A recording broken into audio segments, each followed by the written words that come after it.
So very good evening to all of you. चलिए आ जाइए, स्टार्ट करते हैं आज का सेशन हमारा। राइट। ओके, क्या क्या कवर किया था बेटा अभी तक हमने पिछले सेशन पे? कौन सेक्शन 128 कवर कर लिया था, यस और नो? सेक्शन 128 कवर कर लिया था, हाँ या ना? यस और नो? यस। ओके, तो 129 से शुरू करना है अपने को। चलिए आ जाइए, फटाफट से स्टार्ट करते हैं आज का सेशन।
ओके, चलिए सभी लोग आगे। अच्छा,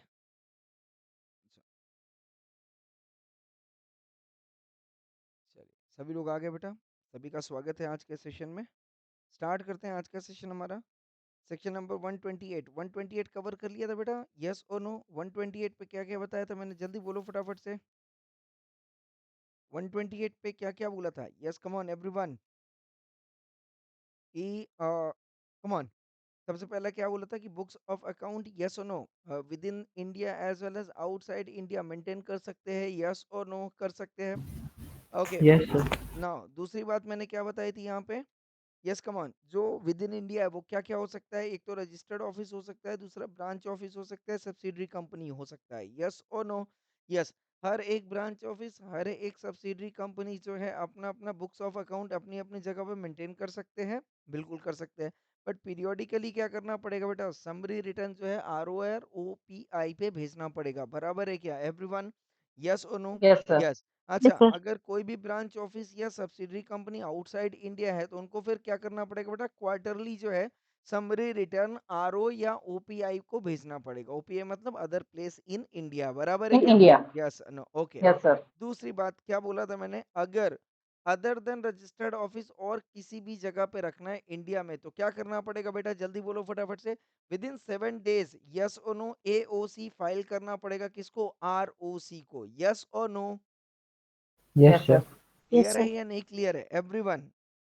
यस। अच्छा, Yes, इसके बाद जो बुक्स ऑफ अकाउंट हम मेंटेन कर रहे हैं बेटा वो क्या क्या होना चाहिए? जल्दी बोलो फटाफट से। Financial statement, other relevant books, paper including vouchers, क्या क्या दिखाना चाहिए? True and fair view. Accounting standard comply होना चाहिए। Prescribed form explain the transaction accrual basis पे and double entry Double system पे entry system. होना चाहिए। चाहे वो books of account registered office का हो या ब्रांच ऑफिस का हो या कमॉन सब्सिडरी कंपनी का Subsidiary हो। आई company का. Hope I am clear. Yes. And these document must be open for inspection, yes or no? Yes, sir. होना चाहिए, नहीं होना चाहिए? बिल्कुल होना चाहिए। अच्छा, अब बात ये आती है बेटा इंस्पेक्शन करेगा कौन कौन? तो अगर कम ऑन एवरीवन, क्या है बेटा? Yes, come on. कौन कौन मेंटेन करेगा? अगर ओपन फॉर इंस्पेक्शन किसका मेंटेन करना है बेटा? यस। किसका इंस्पेक्शन करना है? रजिस्टर्ड ऑफिस का या ब्रांच ऑफिस का जो विद इन इंडिया हो, यस और नो? कौन कर सकता है बेटा? डायरेक्टर कर सकता है। Director. ओके। ना इसके बाद अगर सब्सिडरी कंपनी है तो कौन कर सकता है बेटा? Board resolution Board of. Board of authorised Director. Person. और Yes, अगर sir. आउटसाइड इंडिया है बेटा तो क्या करना पड़ेगा? कम ऑन, रिक्वेस्ट भेजनी पड़ेगी कंपनी को, यस नो? और कंपनी जो है विद इन 15 डेज जो है वो डॉक्यूमेंट्स किसको फर्निश कर देगा बेटा? कम ऑन, उस ऑथराइज्ड पर्सन को, यस नो? जिसे बोर्ड ऑफ डायरेक्टर ने भेजा है। क्लियर और not clear? Yes no? Director क्या करेगा? आरओ को क्या करेगा बेटा? Makes a request to company, yes और नो? तो डायरेक्टर ने बोला कि भाई इन कंपनी को बोला कि भाई आप ये अपना इंफॉर्मेशन जो है हमें भेज दो, यस और नो। यस, तो कंपनी ने क्या करना बेटा, within 15 days as per rule 4, बोलो हाँ या ना, इंफॉर्मेशन भेजनी पड़ेगी या नहीं भेजनी पड़ेगी, यस और नो। यस। और अदर फाइनेंशियल इंफॉर्मेशन है बेटा, तो उसके केस में क्या रहेगा, यस कमान, अदर फाइनेंशियल इंफॉर्मेशन। तो दो तरीके की इंफॉर्मेशन बताई थी, एक तो समरी इंफॉर्मेशन, समरी इंफॉर्मेशन तो आपको क्वार्टरली भेज देनी है, और अगर क्या है बेटा अदर फाइनेंशियल इंफॉर्मेशन है, यस और नो, तो वो आपको विद इन 15 डेज किसको भेजना पड़ेगा बेटा, कंपनी को भेजना पड़ेगा, यस और नो। यस, और इंस्पेक्टर को अगर किसी असिस्टेंस की जरूरत पड़ती है तो कंपनी को असिस्टेंस भी प्रोवाइड करना पड़ेगा। क्या इतनी बात यस हमने सर। कवर की थी, बोलो जरा फटाफट से यस और नो। और इसके बाद हमने कवर किया था, come on, electronic mode, that is what called as rule 3। Picture clear है एवरीवन, यही कवर किया था 128 पे। Yes sir. Yes. Yes sir. Okay, अच्छा मान लो अगर कोई नॉन कंप्लाई करता है बेटा, तो क्या पेनाल्टी है बेटा, जल्दी बोलो फटाफट से, 50,000 टू 5 लाख रुपीज, यस और नो। इम्प्रिजनमेंट वगैरह रहेगा क्या बेटा, नहीं रहेगा। तो managing director, whole time director, yes no, जो फाइनेंशियल ऑफिसर्स है या तो कोई भी की मैनेजर पर्सन हो, यस नो, उसको कितना लाइबल रहेगा बेटा, फाइनल कितनी लाइबिलिटी रहेगी, 50,000 to 5 lakh rupees. Picture clear है एवरीवन, यहाँ तक की बात मैंने कर दी थी। Now will come toward section number 129। आगे क्या, yes everyone, yes sir. Yes. Section 129 क्या बोलता है बेटा, ये फाइनेंशियल स्टेटमेंट की बात कर रहा है बेटा, सेक्शन 129। आ जाइए देखते हैं सेक्शन 129 क्या बोलता है। ओके,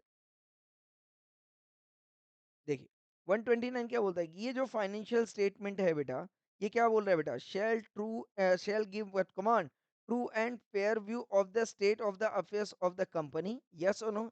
क्या ये बात 128 ने भी बोली थी या नहीं बोली थी, बोलो हाँ या ना। बोली थी बोली सर। थी सर। हाँ, ये बोला था साहब, बुक्स ऑफ अकाउंट कैसा होना चाहिए, जो क्या प्रोवाइड करे, जल्दी बोलो फटाफट से, true and true true and and fair fair view. Fair view. View. Okay, फिर भी तो 129, अच्छा ये ट्रू एंड फेयर व्यू किसकी बात किया था बेटा, जल्दी बोलो फटाफट से, बुक्स ऑफ अकाउंट पूरा, बोलो हाँ या ना। और यस सर। यहाँ पे बुक्स ऑफ अकाउंट में क्या था बेटा, फाइनेंशियल स्टेटमेंट, यस सुनो। तो फाइनेंशियल यस स्टेटमेंट के सर। लिए स्पेसिफिकली बोल रहा है कि ट्रू एंड फेयर व्यू होना चाहिए किसका बेटा, state of the affairs of the company और कंपनीज, नंबर 1, एंड नंबर 2 क्या होना चाहिए, कि जो भी आपका profit and loss and balance sheet है, हाँ या ना, that must comply, come on, accounting standard under section 133। And number 3 क्या बोल रहा है बेटा, it shall be in the form or forms as may be provided for different class or classes of companies in schedule 3। बोलो हाँ या ना। तीन चीजें बोली बेटा, क्या होना चाहिए, बैलेंस शीट कैसी होनी चाहिए, जल्दी बोलो फटाफट से। Number 1, true true and fair true view and provide fair करे। व्यू। नंबर 2 क्या बोलता है बेटा, अकाउंटिंग स्टैंडर्ड अकाउंटिंग कंप्लाई होना स्टैंडर्ड चाहिए। को कंप्लाई एंड करें। Number 3 yes sir. उस फॉर्मेट में होना चाहिए प्रिस्क्राइब्ड जो फ्रॉम्स। शेड्यूल 3 में दिया गया हो, बोलो हाँ कि ना। Yes sir. पिक्चर क्लियर है या नहीं क्लियर है, यस और नो। यस, तो चलिए आ जाइए देख लेते हैं एक बार शेड्यूल 3 होता क्या है बेटा, एक बार देख लें, एक बार चेक कर लेते हैं फटाफट से, यस और no. Yes, yes sir, schedule 3 part 2 में है बैलेंस शीट। बिल्कुल बिल्कुल, शेड्यूल 3 पार्ट 2 में बैलेंस शीट है। और पार्ट 1 में सर P&L है। चलिए मैं दिखाता हूँ आपको बेटा, आ जाइए।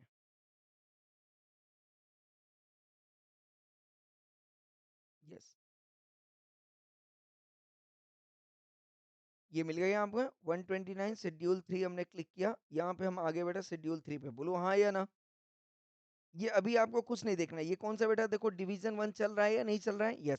तो डिवीजन 1 में ये बात की, ये मैं आपको दिखाता हूँ, यहाँ तक 4 5 6, यहाँ तक अभी आप छोड़ दीजिए।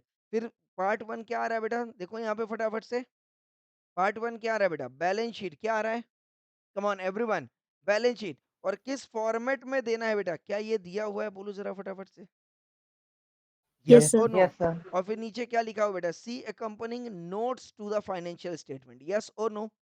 यस, तो अगर आप कंपनी की क्या बना रहे हो बेटा, जल्दी बोलो फटाफट से, balance sheet, number 1 very important, याद रखिएगा बेटा, फोर्थ पॉइंट क्या बोल रहा है, depending upon the total income of the company, the figures appearing in the financial statement shall be, क्या लिखा है बेटा, rounded off as given below. मतलब अगर आपका बैलेंस शीट जो आपने इनकम टैक्स रिटर्न में सबमिट किया होगा या नहीं किया होगा? बिल्कुल किया होगा। Yes, तो sir. वो अगर आपका एक्चुअल बैलेंस शीट है, मतलब रुपीज़ इन थाउज़ेंड नहीं है, रुपीज़ इन लैक्स नहीं है, कोई एग्ज़ैक्ट फिगर है, जो भी है एग्ज़ैक्ट फिगर आपने भेजा है, बराबर है क्या?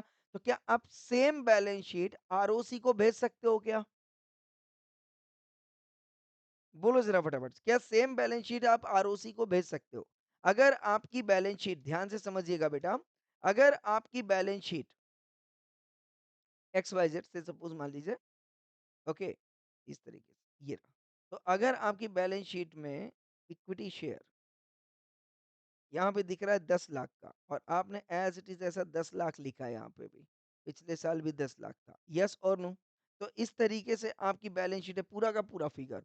तो ये बैलेंस शीट आपने बना के कहाँ पे भेज दी बेटा? जल्दी बोलो फटाफट से, इनकम टैक्स डिपार्टमेंट को। Same balance sheet can not be used for filing ROC. समझ में आ रहा है क्या? दो the figure is same but that figure must be in come on rounded off. I hope I am clear और not clear? तो rounded off के लिए इसने क्या बोला हुआ है, देखिएगा, अगर आपकी कंपनी की टोटल इनकम क्या है बेटा? लेस देन 100 करोड़, लिखा है या नहीं लिखा है? अगर टोटल इनकम कंपनी की लेस देन क्या है बेटा? 100 करोड़ है, तो फिर राउंडिंग ऑफ कैसे होनी चाहिए? टू द नियरेस्ट 100,000, लैक्स और मिलियंस और डेसिमल्स देयर ऑफ। बट अगर आपकी टोटल इनकम 100 करोड़ के ऊपर है या उससे ज्यादा है, यस और नो, उतनी है या उससे ज्यादा है, तो फिर आपका जो नियरेस्ट अमाउंट होना चाहिए वो किस में होना चाहिए बेटा? नियरेस्ट इन रुपीज लैक्स और मिलियंस और करोड़ और डेसिमल्स। अगर मैं बोलता हूं मेरी कंपनी का टोटल इनकम बेटा 90 करोड़ है, कितना है? बोलो जरा फटाफट से, 90 करोड़ है, कितना है बेटा? 90 करोड़। 90 तो crores. जो राउंडिंग ऑफ है वो क्या होनी चाहिए? या तो रुपीज इन 100 या तो rupees in 1000। I hope I am clear. मतलब अगर मैंने बोला कि रुपीज इन 1000 है, मतलब कितना लिखना चाहिए यहाँ पे बेटा? 1000। 1000, और यहाँ पे क्या लिख के आना चाहिए बेटा? Rupees in 1000। समझ में आया या नहीं आया? यस और नो? Yes sir. यस। तो बस इतना सा याद रखिएगा बेटा, सेपरेट सेपरेट बैलेंस शीट रहेगा, यस और नो? तो कहने का मतलब, अगर मैंने बोला यहाँ पे 25,14,000 आपने दिखाया हुआ है बेटा, कहाँ पे? आईटीआर में डाल के, से सपोज अनसिक्योर्ड लोन, बराबर है? तो जब आप आरओसी को फाइल कर रहे होंगे तो बैलेंस शीट किस हिसाब से दिखनी चाहिए? अनसिक्योर्ड लोन 2514, एंड रुपीज यहाँ पे क्या लिखा होना चाहिए? इन 1000। आई hope I am clear with this. तो अगर आप यहाँ पे स्टेटमेंट आप देखोगे बैलेंस शीट का, यहाँ पे लिखा है कि नहीं लिखा है बेटा? ये दिख रहा है यहाँ पे रुपीज इन लिखा है कि नहीं लिखा है? ये दिख रहा है या Yes, नहीं sir. दिख रहा है? यस और नो? रुपीज इन दिखा है या नहीं दिखा है? दिखा है। अच्छा, यस सर। इसके बाद क्या बोल रहा है बेटा? अगर करंट ईयर आपका कितना है बेटा? करंट ईयर कितना है? 23-24, क्या बोल रहे हैं यहाँ पे? 23-24, यहाँ पे देखिएगा, यही यही था ना? यस और नो? यही फिगर थी, यस। तो अगर ये बोल रहा है figures as at the end of current reporting period and figures as end of the previous reporting period, मतलब अगर आप करंट ईयर का ऑडिट कर रहे हो, दैट इज 23-24, तो 23-24 कहाँ पे दिखेगा बेटा? यहाँ पे, बोलो हाँ या ना? तो पिछले साल का जो Yes, फिगर है दैट इज 22 एंड 23, वो कहाँ पे 223. दिखेगा बेटा? यहाँ पे दिखेगा। समझ में आया या नहीं आया?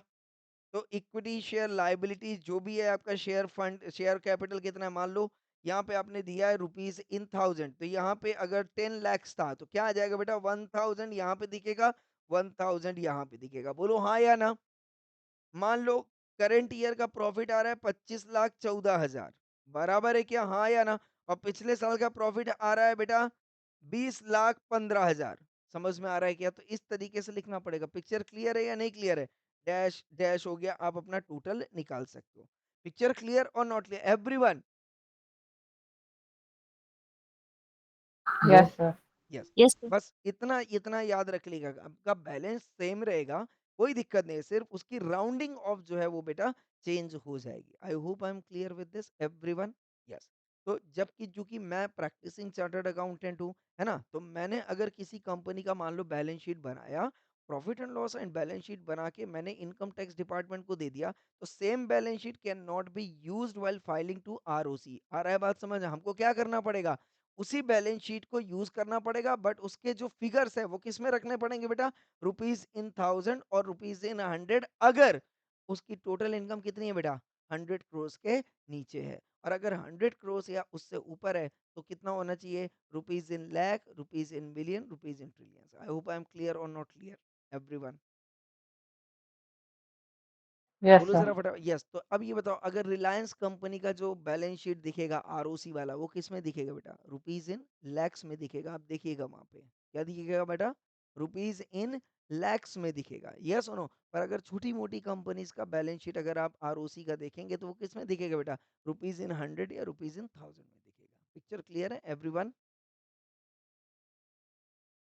सर आप एवरीवन? जो राउंडेड ऑफ बोल रहे हो वो अगर सपोज लास्ट में 560 ऐसा है तो उसको 600 ऐसा राउंड ऑफ करने के लिए बोल रहे हो या फिर ऊपर rupees in 1000 rupees in lakhs लिखने मैंने का आपको क्या वो बोला राउंड? बेटा? मैंने आपको क्या बोला? अगर 26,14,564 रुपए है, बराबर है, हाँ हाँ सर। या ना? Yes sir. 26,64,564 रुपए है, बराबर है क्या? तो अभी आप इसको कैसे लिखोगे बताओ जरा फटाफट से? कैसे लिखोगे? 560 26,114.5 फाइव सिक्स सिक्स 56 फोर लिखोगे कि नहीं लिखोगे? बोलो हाँ या ना? Yes sir. बराबर है या नहीं है? यस सुनो। यस, तो अगर यहाँ पे देखो क्या लिखा हुआ है बेटा, यही लिखा हुआ है ना? किधर गया? हम्म, यहाँ पे क्या लिखा हुआ है बेटा? यस। और डेसिमल्स देयर ऑफ लिखा है या नहीं लिखा है? और डेसिमल्स देयर ऑफ लिखा है या नहीं लिखा है? तो आप जरूरी नहीं कि डेसिमल लिखना ही जरूरी है, आप 2614 लिख दो ना, क्या फर्क पड़ता है क्या? एक बात बताओ, जहाँ पे 26 लाख की बात हो रही है वहां पे 564 रुपए इधर उधर होएगा तो कोई को फर्क पड़ने वाला है क्या? बोलो जरा नो फटाफट। सर। ये बेसिकली इसलिए दिया गया है ताकि आप इजीली जो है अपना बैलेंस शीट पढ़ लीजिए। आई होप आई एम क्लियर और नॉट क्लियर? जहाँ पे मैं बोलूँगी साहब मैं जो है 26,54,15,515 रुपए की बात कर रहा हूँ, और उसने अब 26 करोड़ है, बोलो जरा फटाफट से, 100 करोड़ के नीचे है या ऊपर है बेटा? नीचे है, ये 100 करोड़ के नीचे नीचे है, है सर। यस यस और सर। और मैं भी ये भी मान लेता हूँ कि इसकी जो बैलेंस शीट है, यस नो, टोटल इनकम है वो 100 करोड़ से क्या है बेटा? लेस देन है। ठीक है, तो हाँ अब सर। ये मैक्स टू मैक्स किस में आ सकता है बेटा? रुपीज इन 1000 में आएगा, बोलो हाँ या ना? तो यस रुपीज सर। इन 1000 आया मतलब कितना दिखेगा बेटा? 26,541.5। बोलो हाँ या ना? यही दिखेगा यस ना? सर। यस और नो? अब मैं आगे का कुछ भी नहीं लिख रहा हूं तो भी चलेगा कि नहीं चलेगा? रुपीज इन 1000 लिखा है और वहां पे लिखा और इन डेसिमल। और इन डेसिमल का मतलब क्या मैंडेटरीली नहीं कि आप लिख रहे हो? लिखना हो लिखो, नहीं लिखना हो मत लिखो, कोई दिक्कत नहीं, बट कम से कम रुपीज इन क्या होना चाहिए बेटा? 1000 होना चाहिए। 1000 होना चाहिए। आई होप आई एम क्लियर और नॉट क्लियर? यस और नो? तो इसको आप क्लियर ऐसा नहीं सर। पढ़ोगे 2,65,415, इसको आप क्या पढ़ोगे बेटा? 26,54,15,000। बोलो हाँ या ना? Yes sir. Yes sir. Picture clear है एवरीवन सभी को? Yes, yes sir. Sir. Very good. I hope I am clear with this. Okay, तो अब देखिए जरा थोड़ा सा बैलेंस शीट को देख लेते हैं फिर आगे चलते हैं। ओके, नाउ सी, अगर आप बैलेंस शीट देखते हो बेटा तो सबसे पहले क्या आएगा बेटा यहाँ पे बैलेंस शीट में? बैलेंस शीट का लाइबिलिटी वाला पोर्शन आएगा, बोलो हाँ या ना? तो yes. Equity and yes sir. Liabilities लिख दिया। Yes no? अगर आपने बुक्स ऑफ अकाउंट देखा भी होगा ना कंपनीज एक्ट का, अगर आप अकाउंटिंग बुक वगैरह देखोगे तो बिल्कुल यही फॉर्मेट दिया हुआ है वहाँ पे, हाँ या ना? ट्रेड पेबल्स, यस और देन इसके बाद करंट लाइबिलिटीज में आ जाओ, शॉर्ट टर्म बोरोइंग है, ट्रेड पेबल है, फिर अदर करंट लाइबिलिटीज में आ जाओ आप। एसेट्स में आ गया तो बेटा यहाँ पे नॉन करंट एसेट मतलब फिक्स्ड एसेट्स हो गया। देन नॉन करंट इन्वेस्टमेंट मतलब क्या हो गया बेटा? नॉन करंट का मतलब इन्वेस्टमेंट मतलब मोर देन 1 ईयर्स, हाँ या ना? Long term, yes long sir. Term loans and bonds मतलब मोर देन 1 ईयर्स, यस और नो? फिर करंट एसेट्स आ गया मतलब क्या है बेटा? ये लेस देन 1 ईयर, यस और no? Up to 1 year. Yes sir. ये आपकी पूरी बैलेंस शीट कंप्लीट हो गई। अब ये बोलता है बेटा general instructions for preparation of balance sheet.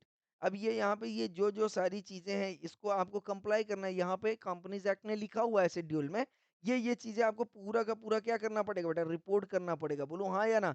अब जैसे शेयर कैपिटल के लिए बोलते हैं, शेयर कैपिटल के लिए number and amount of shares authorise कितना है, number of shares issued subscribe fully paid up कितना है, and subscribe but not fully paid up कितना है, पार वैल्यू, ये सारा इंफॉर्मेशन आपको देना पड़ेगा कि नहीं देना पड़ेगा? देना पड़ेगा। तो ये इंफॉर्मेशन जो भी शेड्यूल 3 में दिया है, इसकी पूरी की पूरी आपको इंफॉर्मेशन देनी पड़ेगी नहीं देनी पड़ेगी? देनी पड़ेगी। अगर देनी पिछले साल पड़ेगी से सर। करंट ईयर पे कोई भी शेयर होल्डिंग में चेंजेस आए हो सकता है या नहीं हो सकता है? तो शेयर होल्डिंग में जो भी चेंजेस आए हुए हैं वो इन्फॉर्मेशन आपको इस फॉर्मेट में देना पड़ेगा। यस और नो? पिक्चर क्लियर है? Yes sir. फिर रिजर्व्स एंड सरप्लस में जितने भी तरीके के आपने रिजर्व्स बनाए उसका क्या-क्या अमाउंट है वो आपको देना पड़ेगा। लॉन्ग टर्म बोरोइंग में जो भी ये डिटेल पूछ रहा है वो सारी इन्फॉर्मेशन आपको फिल अप करनी पड़ेगी। आ रहा है बात समझ? ये पूरी इन्फॉर्मेशन है बेटा आपको फिल अप करनी पड़ेगी। अब अगर क्रेडिटर हो कोई तो लेस देन 1 ईयर कितना है, 1 टू 2 ईयर वाला कितना है, 2 टू 3 ईयर वाला कितना, मतलब हर एक क्रेडिटर्स अगर कोई 25 करोड़, 26 करोड़ या 10 करोड़ जो भी है, तो उसको आपको क्लासिफाई करके ये पूरी इन्फॉर्मेशन जो है किसको देनी पड़ेगी बेटा? जल्दी बोलो फटाफट से। आरओसी को देना पड़ेगा। आई होप आई एम क्लियर और नॉट क्लियर? देख रहे हो क्लियर। आप? ये यस ये सर। पूरी इन्फॉर्मेशन जो है ये बैलेंस शीट में आनी चाहिए बेटा। समझ में आ रहा है एवरीवन? तो अभी इसको ज्यादा डिटेल में करने की जरूरत नहीं है, पर जब भी आप प्रैक्टिस करोगे, जब भी आप बैलेंस शीट बनाओगे, तो आपको ये शेड्यूल 3 फॉलो करना पड़ेगा। आई hope I am clear with this. Yes sir. हाँ, तो ये जो शेड्यूल 3 होता है ना, इसका जो फॉर्मेट होता है रेडीमेड हमारे पास होता है, तो उसको हम नॉर्मली उसी फॉर्मेट में ऑटोमेशन फॉर्म में हम उसको यूज करते हैं, and then balance sheet prepare करके हम उसको क्या कर देते हैं बेटा? आरओसी को सबमिट कर देते हैं। आई hope I am clear with this. Picture yes sir. Clear है? यस। ओके, आगे चलें बेटा, बोलो जरा फटाफट। तो 129 बहुत क्लियर बोल दिया। 129 ने क्या बोला बेटा? आपका बैलेंस शीट क्या होना चाहिए? बोलो ना जरा फटाफट से। आपका true and balance sheet fair क्या व्यू होना चाहिए दिखाना बेटा? ट्रू चाहिए। And true fair view. And fair view होना चाहिए। Number 2, accounting accounting standard standard comply comply करना करना चाहिए। चाहिए। यस और नो? एंड देन थर्ड जो है वो शेड्यूल 3 फॉर्म के शेड्यूल हिसाब 3 से के होना फॉर्म्स में चाहिए। होना चाहिए। तो आपके दिमाग में आ गया कि एटलीस्ट कैसा फॉर्म हो रहा है? बोलो हाँ या ना? वैसे आप अगर नॉर्मल यस अपनी सर। लैंग्वेज में बोलो तो एक होती है हॉरिजेंटल बैलेंस शीट और एक होती है बेटा वर्टिकल बैलेंस शीट। मैं कौन सी बैलेंस शीट यूज करूं? कंपनी के लिए कौन सी बैलेंस शीट यूज करूं? जल्दी बोलो फटाफट से। हॉरिजेंटल या vertical? Vertical vertical balance sheet अपन, सर। वर्टिकल वर्टिकल है बैलेंस शीट सर। अपन यूज करेंगे। I hope I am clear with this. Yes और no? Yes yes. Sir. Okay, now अब मेरी बात अगर ध्यान से समझ में आए, यहाँ पे रूल 4 ए बता दिया था मैंने। यस, फाइनेंशियल स्टेटमेंट किस फॉर्म में होना चाहिए बेटा? शेड्यूल 3 में अकाउंटिंग स्टैंडर्ड, सेम वही चीज होगी, कोई दिक्कत नहीं है। नाउ अब यहाँ पे जो वो बहुत सारे पॉइंट्स वहां पे लिखा हुआ था शेड्यूल 3 में, उसको जस्ट मैंने for the sake of understanding यहाँ पे दिया है। नॉर्मली क्या बोल रहा है बेटा? जो भी शेड्यूल 3 में कंप्लायंस की बात हो रही है, अकाउंटिंग स्टैंडर्ड कंप्लाई करना है, तो क्या आपको अकाउंटिंग स्टैंडर्ड वो सारे सारे कंप्लाई करने पड़ेंगे कि नहीं करने पड़ेंगे? करने पड़ेंगे। यस और नो? अगर अकाउंटिंग स्टैंडर्ड में कुछ चेंजेस हो रहा है, कुछ आपने नए अकाउंटिंग स्टैंडर्ड्स इस साल ऐड कर दिए, हो सकता है नहीं हो सकता है अकॉर्डिंग टू द ट्रांजेक्शन। हो पिछले सकता है साल सर। आपने लीज नहीं लिया था, AS19 नहीं लगा था, इस बार आपने लीज ले लिया, लीज पे कोई एसेट लिया है, AS19 लगेगा। बोलो हाँ या ना? Yes sir. यस क्या सर। क्लियर है या नहीं क्लियर है? यस। तो जो भी एडिशन, अमेंडमेंट, सब्स्टिट्यूशन, डिलीशन है, वो सारे के सारे चेंजेस यहाँ पे क्या होंगे बेटा? मॉडिफाई होंगे। पिक्चर क्लियर है एवरीवन? यस। अच्छा, दूसरी ये बात बोल रहा है बेटा, जो भी आपने बैलेंस शीट बनाया है, बराबर है, जो भी आपने प्रॉफिट एंड लॉस अकाउंट बनाया है, तो balance sheet profit and loss account में फाइनेंशियल फिगर होता है या नहीं होता है? होता है। होता है सर। इसके यस अलावा भी सर। उसमें बहुत सारी चीजें नीचे लिखी थी कि नहीं लिखी थी? लिखी थी। और वो जैसे एग्जांपल के तौर पे percentage change in share holding pattern, हाँ या ना? तो बताओ, percentage change in share holding pattern अगर आपको डिस्क्लोज करना पड़ेगा कि नहीं करना पड़ेगा? करना पड़ेगा। तो करना बैलेंस पड़ेगा। शीट के साथ करना पड़ेगा, या अगर परसेंटेज शेयर होल्डिंग दिखा दिया तो आपको बैलेंस शीट नहीं दिखाने की जरूरत है? ऐसा क्या बोल रहे हैं? क्या शेड्यूल 3? या शेड्यूल नहीं 3 सर। बोल रहा है जो भी नोट्स टू द अकाउंट है वो एडिशनल डिस्क्लोजर होंगे? वो क्या होगा बेटा? Additional come on. डिस्क्लोजर होगा सर। एडिशनल डिस्क्लोजर होगा। I hope I am clear with this. Yes और यस नो? सर। और नोट्स टू द अकाउंट क्या होगा बेटा? वो in addition to the financial statement होगा। बराबर है कि नहीं? Yes sir. Picture yes sir. Clear है एवरीवन? यस। एंड देन इसके बाद क्या आ जाएगा बेटा? आपकी जो बैलेंस शीट आरओसी को जाएगी वो किस में जाएगी बेटा? राउंडिंग ऑफ फिगर में जाएगी। I hope I am clear with this. Yes. And yes sir. Second point क्या बोलता है बेटा?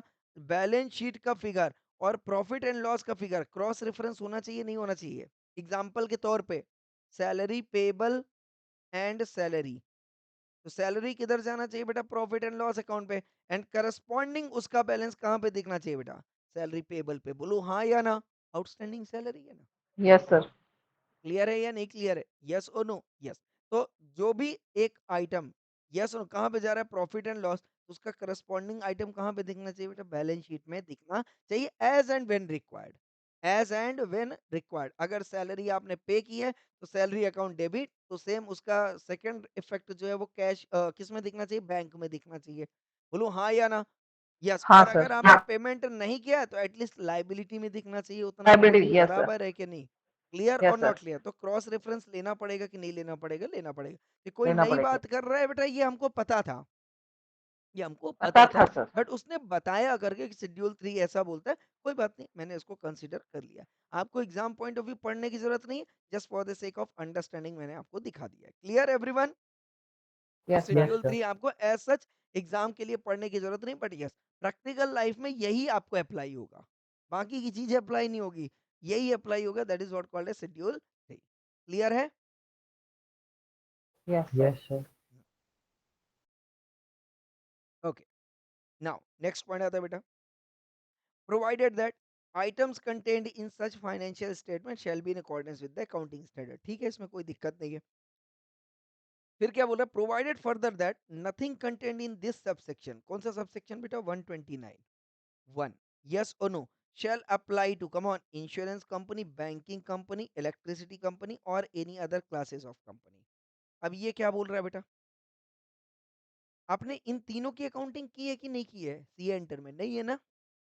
नहीं सर, पक्का नहीं नहीं है है ना? सर। कॉलेज वॉलेज में किया है क्या?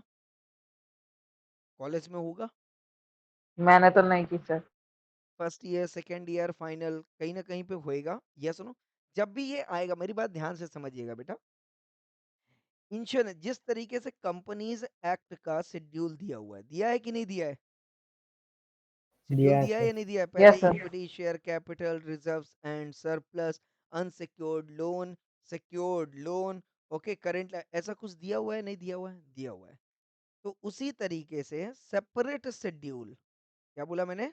सेपरेट शेड्यूल किसका दिया होता है बेटा? इंश्योरेंस कंपनी का। किसका दिया होता है? Insurance insurance company. कंपनी का। इसलिए चूंकि आईआरडीए ने इसका शेड्यूल स्पेसिफिकली डिसाइड किया हुआ है, इसलिए कंपनीज एक्ट का शेड्यूल 3 अप्लाई नहीं होता। आई hope I am clear with this. Yes sir, yes. दूसरा, बैंक, अच्छा बैंक में बताओ सीआरआर एसएलआर मेंटेन करते या नहीं करते? करते हैं सर। मेंटेन इसका करते एक हैं सर। इसका एक रिजर्व ट्रांसफर होता है या नहीं होता है? बताओ जरा फटाफट से। यस। अच्छा, क्या सीआरआर एसएलआर कंपनीज अकाउंट में मेंटेन करने की जरूरत है क्या? नहीं है। तो नहीं उसी सर, तरीके से बैंकिंग कंपनी ने जो है, ये सुनो, अपना शेड्यूल मेंटेन किया हुआ है, आप उसके शेड्यूल को फॉलो करिए, इसलिए शेड्यूल 3 को मेंटेन करने की जरूरत नहीं है। नहीं है। इलेक्ट्रिसिटी कंपनी है, उनके अपने शेड्यूल डिसाइड हुए हैं, या सुनो, इलेक्ट्रिसिटी एक्ट में, तो उस शेड्यूल को फॉलो करना है, कंपनीज एक्ट के शेड्यूल को फॉलो नहीं करना नहीं है। करना है। आई होप आई एम क्लियर। अच्छा, इतनी ही 4 कंपनीज को अलग से क्यों दिया? क्योंकि सेक्शन 1 में इनको सेपरेटली दिखाया था कि कंपनीज एक्ट में इनको भी शामिल किया जाएगा। बोलो हाँ कि ना? इसलिए बोल दिया कि ये जो 3 कंपनी चूंकि स्पेसिफिक एक्ट में रजिस्टर्ड है, तो ये स्पेसिफिक एक्ट अगर स्पेसिफिक शेड्यूल बना रहा है, तो आपको फिर come on company schedule follow करने की जरूरत नहीं पड़ेगी। नहीं आई है। Hope I am clear with this. Yes or no? The yes sir, separate format is required for these following companies for maintaining what? Financial statement। इसलिए यहाँ पे 129 शेड्यूल 3 फॉलो करने की जरूरत नहीं है। याद रहेगा क्या? लॉजिकल पॉइंट है, हाँ या ना? Yes yes sir, sir. Yes. Okay, now यहाँ पे क्या बोल रहा है बेटा?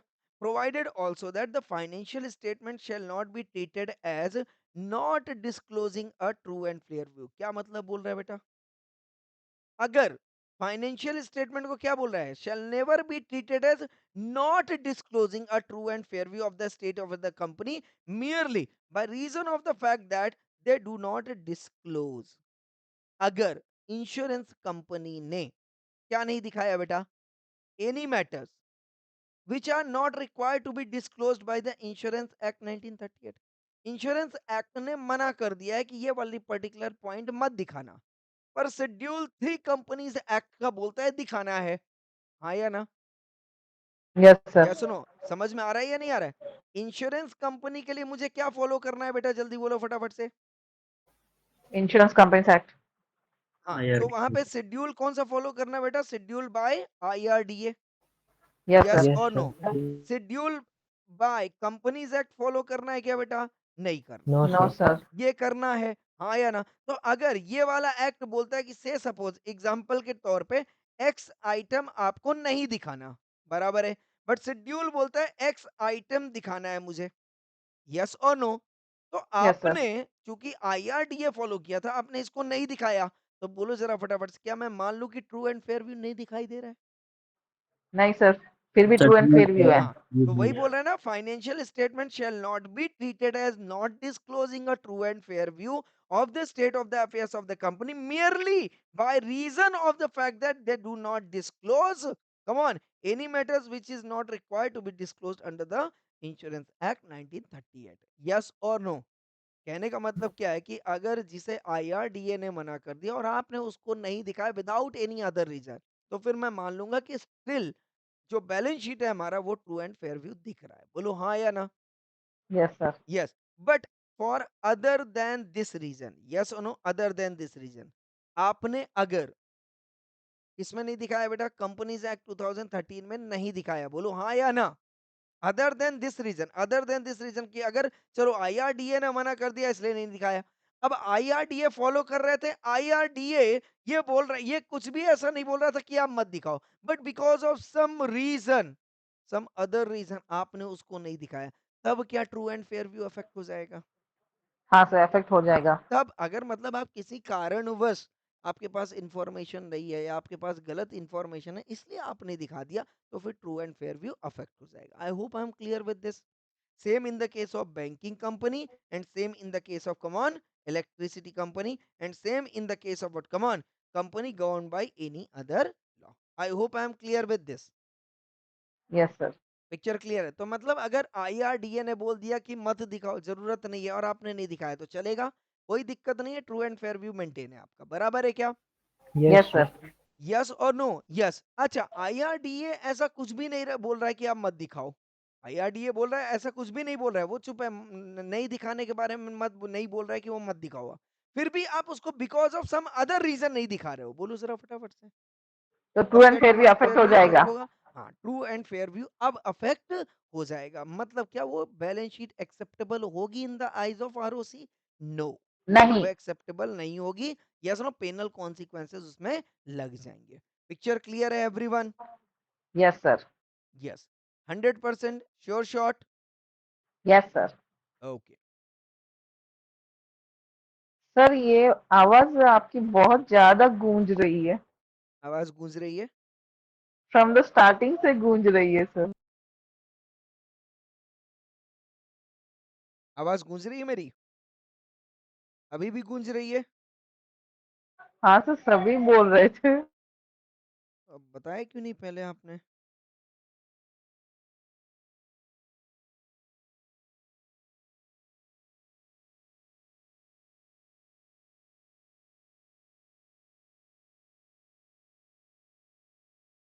अभी बताओ जरा।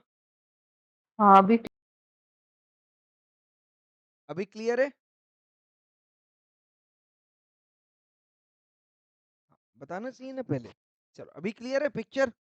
Yes. Okay, now at every AGM of a company, एक बार मैं चेक कर लेता हूँ, हाँ आवाज आ रही है मेरी? हाँ ठीक है। Now at every AGM of a company the board of director of a company shall lay before such meeting financial statements for the financial year. क्या मतलब बोल दिया बेटा यहाँ पे? सब सेक्शन 2 ने क्या बोला? At every AGM of the company board of director of a company shall lay financial statement for the financial, मतलब क्या होएगा बेटा? बेसिकली क्या होएगा, देखो तरीका क्या होएगा कि बोर्ड ऑफ डायरेक्टर ने किसको अपॉइंट किया हुआ है बेटा? जल्दी बोलो फटाफट से। सीए को। सीए क्या कर रहा है बेटा? फाइनेंशियल स्टेटमेंट बना रहा है, बोलो हाँ या ना? यस। और ये फाइनेंशियल स्टेटमेंट बनाने के बाद ये किसको दे देगा बेटा? बोर्ड ऑफ डायरेक्टर को, बोलो हाँ या ना? और बोर्ड ऑफ डायरेक्टर इस फाइनेंशियल स्टेटमेंट को कहाँ पे ले आएगा बेटा? एजीएम में। आई hope I am clear with this. और एजीएम में लाने के ठीक 30 दिन के बाद ही आप क्या करोगे बेटा? रिटर्न फाइल करोगे। यस और नो? किसको बेटा? आर ओ सी को। पिक्चर क्लियर है या नहीं क्लियर है? यस और नो? ये कहानी समझ में आया क्या? बोर्ड ऑफ डायरेक्टर ने किसको अपॉइंट किया बेटा? कम ऑन, सीए को, कि भैया आप फाइनेंशियल स्टेटमेंट वगैरह सारा देखो। बना दिया, इसने किसको दे दिया बेटा? Board of director. यस और नो? और बोर्ड ऑफ डायरेक्टर ने कम ऑन एजीएम में सबमिट किया, एजीएम में शेयर होल्डर का अप्रूवल लिया कि हाँ भाई सब कुछ सही है, कोई दिक्कत नहीं है, बोलो हाँ या ना? यस और no? And then thereafter 30 days में उसने आरओसी को सबमिट कर दिया। Picture clear everyone? यस, मतलब ये डेट कौन सी हो जाएगी मोटा मोटी? 31 अक्टूबर 2023, 24, 25 जो भी है, यस और नो? क्योंकि एजीएम की ड्यू डेट क्या रहेगी बेटा? 30 सितंबर 2023। आई hope I am clear with this everyone. Yes और नो? और यही आपका क्या टाइम होता है बेटा? ड्यू टाइम होता है, बोलो हाँ या ना? टैक्स रिटर्न का भी। पिक्चर क्लियर है या नहीं क्लियर? मतलब ये दोनों काम आपको आगे पीछे ही करने पड़ते हैं, यस और नो? मतलब इसके लिए आप 31 अक्टूबर लास्ट डेट है ना, तो इसको थोड़ा सा आप पहले कर दो, इसके बाद आप टैक्स रिटर्न फाइल कर दो। बोलो हाँ कि ना? पिक्चर क्लियर है या नहीं क्लियर है? 100% sure shot? Very good. Now अब आ जाते हैं बेटा हम जल्दी से फटाफट से। ओके, अब ये क्या बोल रहा है, मेरी बात ध्यान से समझना। CFS must also be prepared in case of a company having, अब अगर मान लो सब्सिडरी कंपनी है बेटा, यस नो? तो सब्सिडरी कंपनी के केस में क्या बनेगा बेटा? फाइनेंशियल स्टेटमेंट बनेगा या नहीं बनेगा हर एक सब्सिडरी का? Subsidiary 1, subsidiary 2 financial statement, subsidiary 3 financial statement. But चूंकि सब्सिडरी कंपनी है तो अब इसकी क्या बनेगी बेटा? कंसोलिडेटेड फाइनेंशियल स्टेटमेंट भी बनेगी एट रजिस्टर्ड ऑफिस। बोलो हाँ या ना? तो मतलब इंडिविजुअल हर एक का फाइनेंशियल स्टेटमेंट तो बन ही रहा है, बट इसके साथ साथ कम ऑन क्या बन रहा है बेटा? आप जल्दी बोलो फटाफट से। Consolidated financial statement. और ये कौन सा है बेटा? ए एस, कम ऑन, बहुत बढ़िया। ए एस 21 और ए एस 22 क्या है बेटा? अकाउंटिंग फॉर टैक्सेशन, यस और नो? है ना? तो ए एस 21 भी अब कंप्लाई करना पड़ेगा कि नहीं करना पड़ेगा? करना पड़ेगा। ब्रांच ऑफिस के केस में, सब्सिडरी कंपनी के केस में बेटा, जल्दी बोलो फटाफट से। सब्सिडरी कंपनी के केस में, so where a company has one or more subsidiaries or associated companies, yes no? तो ये बताओ ब्रांच ऑफिस भी कवर हो जाएगा कि नहीं हो जाएगा? कमान कमान कमान कमान, ब्रांच ऑफिस कवर होगा कि नहीं होगा? ब्रांच ऑफिस नहीं होगा। एसोसिएटेड कंपनी का मतलब क्या है बेटा? Other than the main company. बोलो हाँ या ना? कंफ्यूज नहीं हो जाना, यस और नो? तो अगर मेरी मेन कंपनी बेटा एक्स वाई जेड लिमिटेड है, तो उसकी ब्रांच अगर ऑफिस है तो वो भी एक्स वाई जेड लिमिटेड ही है। बोलो हाँ या ना? सब्सिडरी कंपनी अलग हो सकती है, नहीं हो सकती है? हो सकती है। और एसोसिएटेड कंपनी भी जो है पीक्यूआर हो सकती है, नहीं हो सकती है? बोलो जरा फटाफट से। तो ब्रांच ऑफिस में सिर्फ ब्रांच चेंज हो रहा है, कंपनी सेम है। But subsidiary and associated company के केस में आपका क्या बनेगा बेटा? सीएफएस बनेगा। बोलो हाँ कि ना? यस। अच्छा ये बताओ, सीएफएस क्या सब्स्टिट्यूट है बेटा फाइनेंशियल स्टेटमेंट का, या in addition to financial statement बनाना है? हाँ, तो where a company has one or more subsidiaries or associated company, it shall come on in addition to financial statement provided under subsection 2 prepare, come on, consolidated financial statement। किस form में बेटा? किस form में? इसका form कहाँ पे है बेटा? जल्दी बोलो फटाफट से। Of the company, of all the subsidiaries associated company in the same form and manner as that of its own and in accordance with applicable accounting standard। मतलब ये किसकी बात कर रहा है बेटा? In the same form and manner. तो जो फॉर्म एंड मैनर शेड्यूल 3 ने दिया है, उसी को फॉर्म को फॉलो करते हुए आपको सीएफएस बनाना है, पर अकाउंटिंग स्टैंडर्ड 21 भी फॉलो करना है। बोलो हाँ कि ना? एप्लीकेबल अकाउंटिंग स्टैंडर्ड कौन सा होगा बेटा? एएस 21 होगा कि नहीं होगा? यस और नो? तो एएस 21 ने भी जो फॉर्मेट मारा होगा, तो इस शेड्यूल 3 के फॉर्मेट के साथ साथ इस फॉर्मेट को आपको यूज करके जो है वो बैलेंस शीट प्रिपेयर करना। आई hope I am clear with this everyone. Yes. अच्छा ये बताओ, जब ये सीएफएस बन जाएगा, क्या सीएफएस को भी एजीएम पे ले जाना पड़ेगा कि नहीं ले जाना पड़ेगा? यस। तो which shall also be laid before the common AGM of the come, मतलब बिना शेयर होल्डर के अप्रूवल के फाइनेंशियल इंफॉर्मेशन आरओसी के पास नहीं जाएगी। I hope I am clear with this. Yes, picture clear है everyone? Yes. Provided that the company shall also attach along with its financial statement a separate statement. मतलब ये क्या बोल रहे हैं बेटा? जब आप सीएफएस फॉलो कर रहे हो तो सीएफएस के साथ फाइनेंशियल स्टेटमेंट आ रहा है या नहीं आ रहा है? बोलो जरा फटाफट से, आ रहा है। तो जितने भी फाइनेंशियल स्टेटमेंट है वो आ रहे होंगे। इसके बाद उसका क्या आ रहा होगा बेटा? सीएफएस प्लस क्या आ रहा है उसके साथ? एक स्टेटमेंट आ रहा है। क्या आ रहा है बेटा? स्टेटमेंट। किस फॉर्म में बेटा? एओसी 1 फॉर्म में। किसमें आ रहा है बेटा? जल्दी बोलो फटाफट से। AOC 1 form. और एओसी 1 फॉर्म क्या बोला बेटा? The statement containing the salient feature of the financial statement of company subsidiary और subsidiaries associate or companies and joint venture or ventures under the first proviso to section, come on, 129(3) shall be in form AOC 1। बोलो हाँ या ना। तो ये वाला जो दिया हुआ है AOC 1 फॉर्म में आएगा। मतलब AOC 1 क्या बता रहा है बेटा? Salient features of the financial statement. बोलो हाँ या ना। मतलब हर एक सब्सिडरी कंपनी के कुछ ना कुछ खास बातें होंगी कि नहीं होंगी बेटा? बैलेंस शीट सेम हो सकता है, बराबर है कि नहीं है, बट हर एक सब्सिडरी कंपनी कुछ खास काम कर रही होगी कि नहीं कर रही होगी। तो जो भी कंपनी खास काम कर रही है, यूनिक काम कर रही है, वो सारे फीचर इसमें दिखने चाहिए। आई hope I am clear with this. बोलो जरा फटाफट से यस और नो। पिक्चर क्लियर है या नहीं क्लियर है बेटा? बोलो जरा फटाफट से यस और नो। यस। अच्छा ये बताओ बेटा, एओसी 1 सबमिट कौन करेगा बेटा? रजिस्टर्ड कंपनी, रजिस्टर्ड ऑफिस पे या सब्सिडरी कंपनी पे? अच्छे से पढ़ लो, एक बार अच्छे से पढ़ लो बेटा।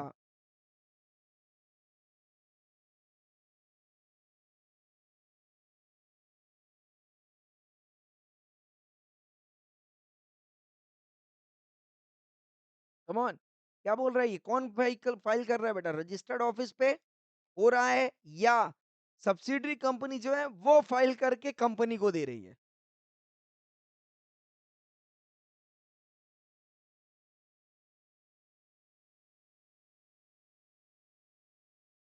Come on come on come on everyone everyone. ये बोल रहा है बेटा, जब ध्यान से देखना, जब ये बोल रहा है ये जो कंपनी है मेन कंपनी है, यस और नो। मेन कंपनी क्या बना रही है बेटा? जल्दी बोलो फटाफट से। अपना फाइनेंशियल स्टेटमेंट बना रही है, और बाकी के भी फाइनेंशियल स्टेटमेंट कहाँ पे जा रहे हैं बेटा? CFS में जा रहे हैं। उसी टाइम पे ये AOC 1 फाइल हो रहा है। AOC 1 में क्या कर रहा है बेटा? ये सब्सिडरी कंपनी वाइज क्या डाल रहा है बेटा? ये सैलिएंट फीचर्स डाल रहा है। बोलो हाँ या ना। तो बहुत सारे एओसी 1 नहीं बनना है, सिर्फ एक एओसी 1 भरेगी। कौन भरेगी बेटा? Company at registered office. समझ में आया या नहीं आया? हाँ या ना। और जितनी भी सब्सिडरी है उसकी, तो उसकी जो भी सैलिएंट फीचर्स है, भाई इस सब्सिडरी कंपनी की ये खास बात है, इस सब्सिडरी कंपनी की ये खास बात है, इस सब्सिडरी कंपनी की ये खास बात है। बोलो हाँ या ना। प्रोवाइड करना पड़ेगा नहीं करना पड़ेगा? जैसे एग्जांपल के तौर पे शेयर होल्डिंग पैटर्न होगा या नहीं होगा? इस सब्सिडरी कंपनी में मैंने इतना शेयर होल्डिंग डाला है, इस सब्सिडरी कंपनी में मैंने इतना शेयर होल्डिंग डाला है। होगा या नहीं होगा? बोलो जरा फटाफट से। यस। तो ये सारी इंफॉर्मेशन कहाँ पे आनी चाहिए बेटा? कम ऑन, एओसी 1 में आनी चाहिए। आई होप आई एम क्लियर और नॉट क्लियर? यस और नो? यस। तो अब सीएफएस के साथ क्या क्या चल रहा है बेटा? जल्दी बोलो फटाफट से। सीएफएस के साथ क्या चल रहा है? फाइनेंशियल स्टेटमेंट चल रहा है, एओसी 1 चल रहा है, सीएफएस तो चल ही रहा है। बोलो हाँ या ना। यस। और कुछ चल रहा है क्या एवरीवन? बराबर है? यस और नो? यस। ये किसके पास जाएगा बेटा? कम ऑन, एजीएम में जाएगा। बोलो हाँ या ना। इसमें एक चीज और इसने बोल दिया, provided further that CG may provide for the consolidation of accounts of companies in such manner as may be prescribe. मतलब अब ये जो सीएफएस बना रहे हो, क्या इसमें रूल 6 भी कंप्लाई करना पड़ेगा? कम ऑन एवरीवन। रूल 5 से ये आ गया। बोलो हाँ या ना। रूल 5 में क्या आ गया बेटा? एओसी 1। और रूल 6 में क्या आ गया बेटा? सीएफएस करने के लिए क्या फॉलो करना पड़ेगा बेटा? रूल 6। और रूल 6 आपसे क्या फॉलो करवा रहा है बेटा? जल्दी बोलो फटाफट से। एक तो AS21। बोलो हाँ या ना। और दूसरा क्या करवा रहा है बेटा? Schedule 3 format. बोलो हाँ कि ना। तो पिक्चर क्लियर हो गई या नहीं क्लियर होगी कि जब भी आप सीएफएस कर रहे हो, तो सीएफएस में क्या क्या आना चाहिए बेटा? जल्दी बोलो फटाफट से। सीएफएस में क्या क्या आना चाहिए? फाइनेंशियल स्टेटमेंट आना चाहिए, बहुत सारे आने चाहिए, हाँ या ना। अलग अलग फाइनेंशियल स्टेटमेंट आना चाहिए। इसके बाद एओसी 1 आएगा। ओके। और शेड्यूल 3 फॉलो करेंगे इसको, यस और नो। प्लस AS21 फॉलो होगा। I hope I am clear with this. CFS याद हो गया? सीएफएस याद हो गया? बोलो जरा फटाफट से यस और no. Yes. Okay. Now next point आता है बेटा, ये सारी वही बातें कर रहा है। Provide the in case of company covered under section 129(3). 129(3) किसकी बात कर रहा है बेटा? ये वाला, मतलब सीएफएस वाली। बोलो हाँ या ना। अगर CFS आपको फॉलो करना है, which is not required to prepare consolidated financial statement under the accounting standards, it shall be sufficient if the company complies with provisions on consolidated financial statement provided in schedule 3। बोलता है साहब, अगर company है कोई और उसको CFS बना रही, बट AS21 अप्लाई नहीं हो रहा है, हो सकता है बेटा? AS21 ने अगर कहीं पे बोला हुआ है कि इन चीजों की जगह पे हम AS21 अप्लाई नहीं करेंगे, तो भी आपको शेड्यूल 3 फॉलो करना पड़ेगा क्या? करना पड़ेगा। अगर AS21 बोलता है कि भाई मैं इस पर्टिकुलर कंपनी को अप्लाई नहीं हो रहा हूँ, तो फिर आप वहाँ पे AS21 मत लगाना, बट शेड्यूल 3 लगेगा कि नहीं लगेगा? लगेगा। तो ये तो AS21 हमको देखना पड़ेगा कि कहाँ पे AS21 अप्लाई हो रहा है, कहाँ पे AS21 अप्लाई नहीं हो रहा है। तो अगर AS21 अप्लाई नहीं भी हो रहा है इन केस ऑफ CFS, तो शेड्यूल 3 जो है वो लगेगा, वो 3 लगेगा। कोई दिक्कत है इसमें? नहीं। कोई क्लियर बराबर है ना? कोई नई बात नहीं कर रहा है, अंडरस्टूड है। ओके, नाउ ये बोल रहा है प्रोवाइडेड फर्दर दैट, बहुत सारा प्रोवाइडेड है इसमें, nothing in this rule shall apply, ये लो, in respect of preparation of consolidated financial statement by a company if it meets the following condition. ये क्या बोल रहा है बेटा? अब ये बोल रहा है रूल 6 नहीं अप्लाई होगा। किसके केस में? CFS के केस में। कहां पे? If it is, come on, क्या लिखा है बेटा? होली ओन्ड सब्सिडरी, तो ये मान लिया मैंने बेटा कि ये वही कंपनी है, बोलो हाँ या ना? बराबर है।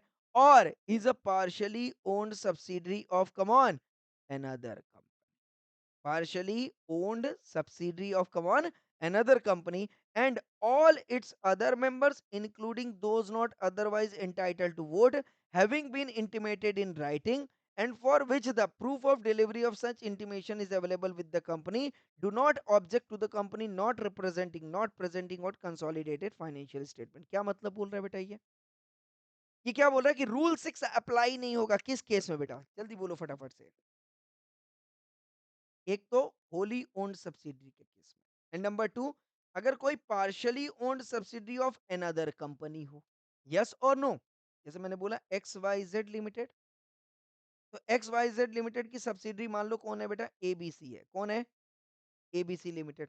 और अब अगर मान लो ये 90% होल्डिंग है, तो इसकी करनी पड़ेगी रूल 6 की? नहीं करनी पड़ेगी? करनी पड़ेगी। बट अगर मान लो कोई बीसीडी कंपनी है, वो 100% होल्डिंग है, तो इसकी करने की जरूरत है क्या? जल्दी बोलो फटाफट से।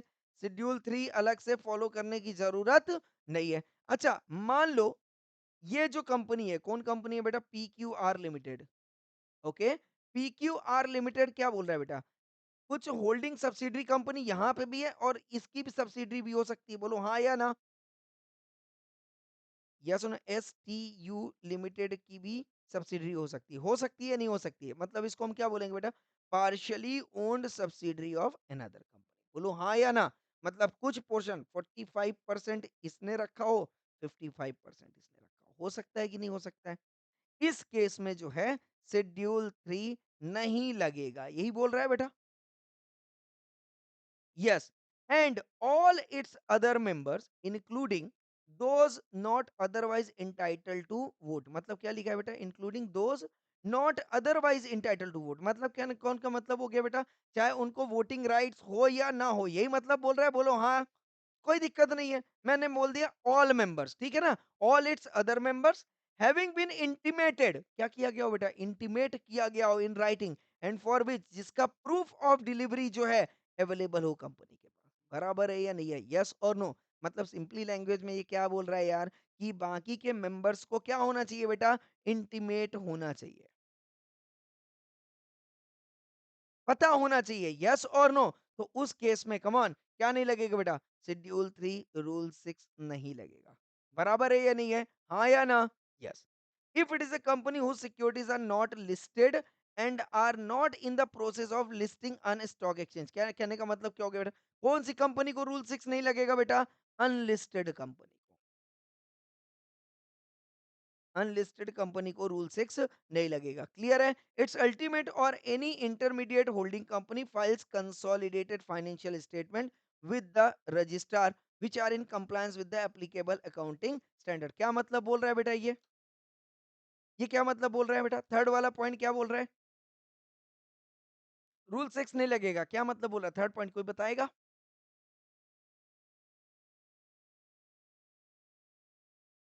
Come on come on come on, मेरी बात ध्यान से समझना बेटा। ये एक्स वाई जेड लिमिटेड है, हाँ या ना? ये इसकी क्या है बेटा? Subsidiary company.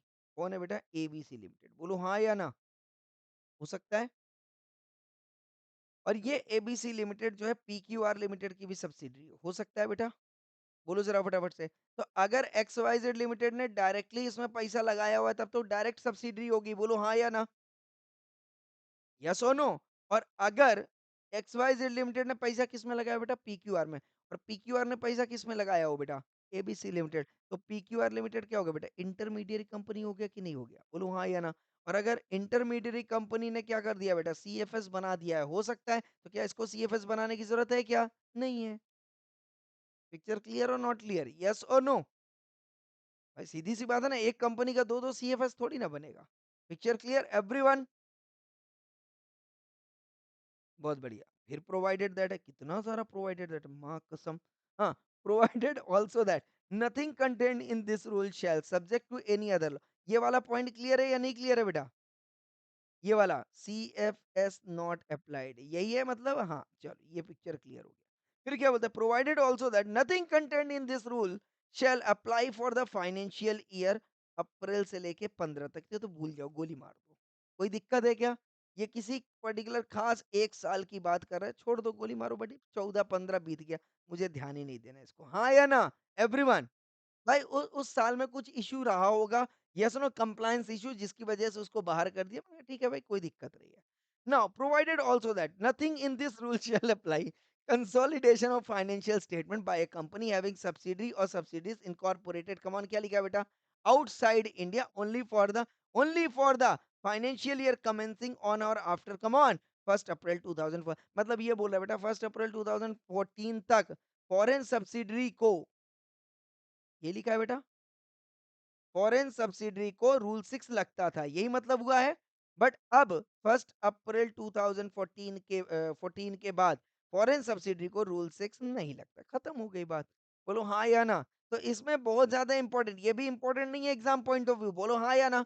तो सिर्फ इसके लिए क्या इंपॉर्टेंट है बेटा? कि rule 6 for C F S shall not be applied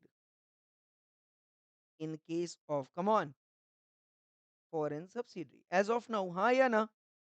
foreign subsidiary. मुझे अपडेट याद रखने की जरूरत है क्या? नहीं है, बस सिंपल से याद रख लो कि फॉरेन सब्सिडरी के केस में अप्लाई नहीं होता है। Picture clear everyone? यस और नो? यस। तो यहाँ पे अगर रूल 6 समझ में आया हो, तो रूल 6 क्या क्या बोल दिया बेटा? जल्दी बोलो फटाफट से। रूल 6 क्या बोला? कम ऑन। रूल 6 क्या बोला? कि सी एफ एस अगर चाहिए तो शेड्यूल 3 प्लस एएस 21 फॉलो कर लो, बराबर? हाँ या ना? यस। फिर दूसरा क्या बोला बेटा? जल्दी बोलो फटाफट से। अगर एएस 21 बोल रहा है कि भाई इस पर्टिकुलर सिचुएशन में एएस 21 नहीं लगेगा, यस और नो, तो फिर आप शेड्यूल 3 बस फॉलो कर लो, एएस 21 मत फॉलो करो। पहला वाला क्लियर हो गया, फर्स्ट प्रोविजो। सेकंड प्रोविजो क्या बोलता है बेटा? अगर कंपनी होली ओन्ड सब्सिडरी और partially owned subsidiary of another company है, यस और नो, और उनके मेंबर्स को पता है, तो आप रूल 6 मत लगाओ, बोलो हाँ या ना? तो नॉर्मली ये दो केस में रूल 6 आप मत लगाओ, चलेगा। बोलो पिक्चर क्लियर है? इसके बाद क्या बोलते हैं बेटा? अनलिस्टेड कंपनी है, रूल 6 मत लगाओ। तीसरा क्या बोलता है बेटा? अगर इंटरमीडिएट होल्डिंग कंपनी ने सीएफएस फाइल कर दिया है, तो आपको फिर सीएफएस फाइल करने की जरूरत नहीं है। आई hope I am clear. Yes, and foreign subsidiary के केस में, कम ऑन, फॉरेन सब्सिडरी के केस में गोली मारो ना, गोली मारो, डेट भूल जाओ, आज की डेट में नहीं लगेगा। पिक्चर क्लियर है?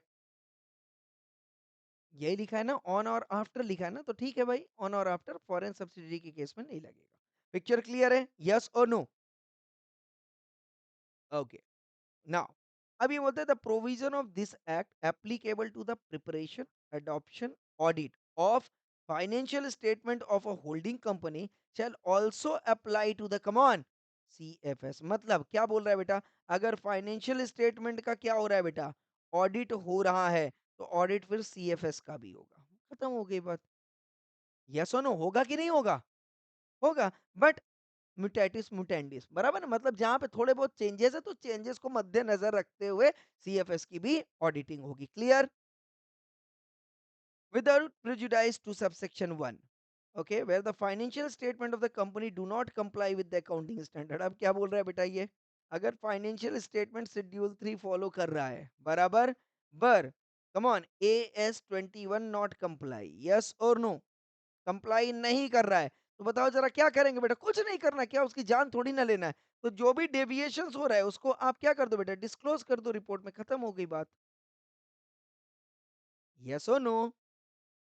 सिंपल होगी बात कि जो भी डेविएशंस है, जो भी डिफरेंस आ रहा है, यस नो? अगर आप अकाउंटिंग स्टैंडर्ड कंप्लाई करने के बाद ये सिस्टम होना चाहिए, और अकाउंटिंग स्टैंडर्ड कंप्लाई नहीं किया तो ये सिस्टम है, तो इन दोनों का जो गैप है, क्या आपको डिस्क्लोज करना पड़ेगा कि नहीं करना पड़ेगा? यस और नो? करना पड़ेगा, बराबर है। ओके, जैसे मान लो आपने जीएसटी भरना, तो GST as per GST act and GST as per your calculation. अगर डिफरेंस आ गया तो डेविएशन देना पड़ेगा कि नहीं देना पड़ेगा? कि एक्ट के हिसाब से इतना आ रहा है, बट कैलकुलेशन के हिसाब से आपके इतना है, तो इतना जो भी एडिशनल जीएसटी है उसको भी आप पे करोगे। बोलो हाँ या ना? पिक्चर क्लियर है या नहीं क्लियर है? यस। अच्छा, डेविएशन ही बस देंगे बेटा? ये डेविएशन का जो इफेक्ट हो रहा है वो भी दिखाना पड़ेगा। तो डेविएशंस दिखाना पड़ेगा, रीजन क्या है वो भी बताना पड़ेगा, और उसका फाइनेंशियल इफेक्ट क्या हो रहा है, कहाँ कहाँ पे बैलेंस शीट में कहाँ इफेक्ट हो रहा है, प्रॉफिट एंड लॉस अकाउंट में कहाँ पे इफेक्ट हो रहा है, वो भी आपको बताना पड़ेगा। बोलो हाँ कि ना? मतलब ये पूरी जिम्मेदारी किसके सर पे रख दिया है इसने? बेसिकली चार्टर्ड अकाउंटेंट के सर पे रख दिया है। बोलो हाँ यार। बोले यही इंटेलिजेंट बंदा है, यही बता सकता है, बाकी किसी के बस का नहीं है। आई होप आई एम क्लियर और नॉट क्लियर?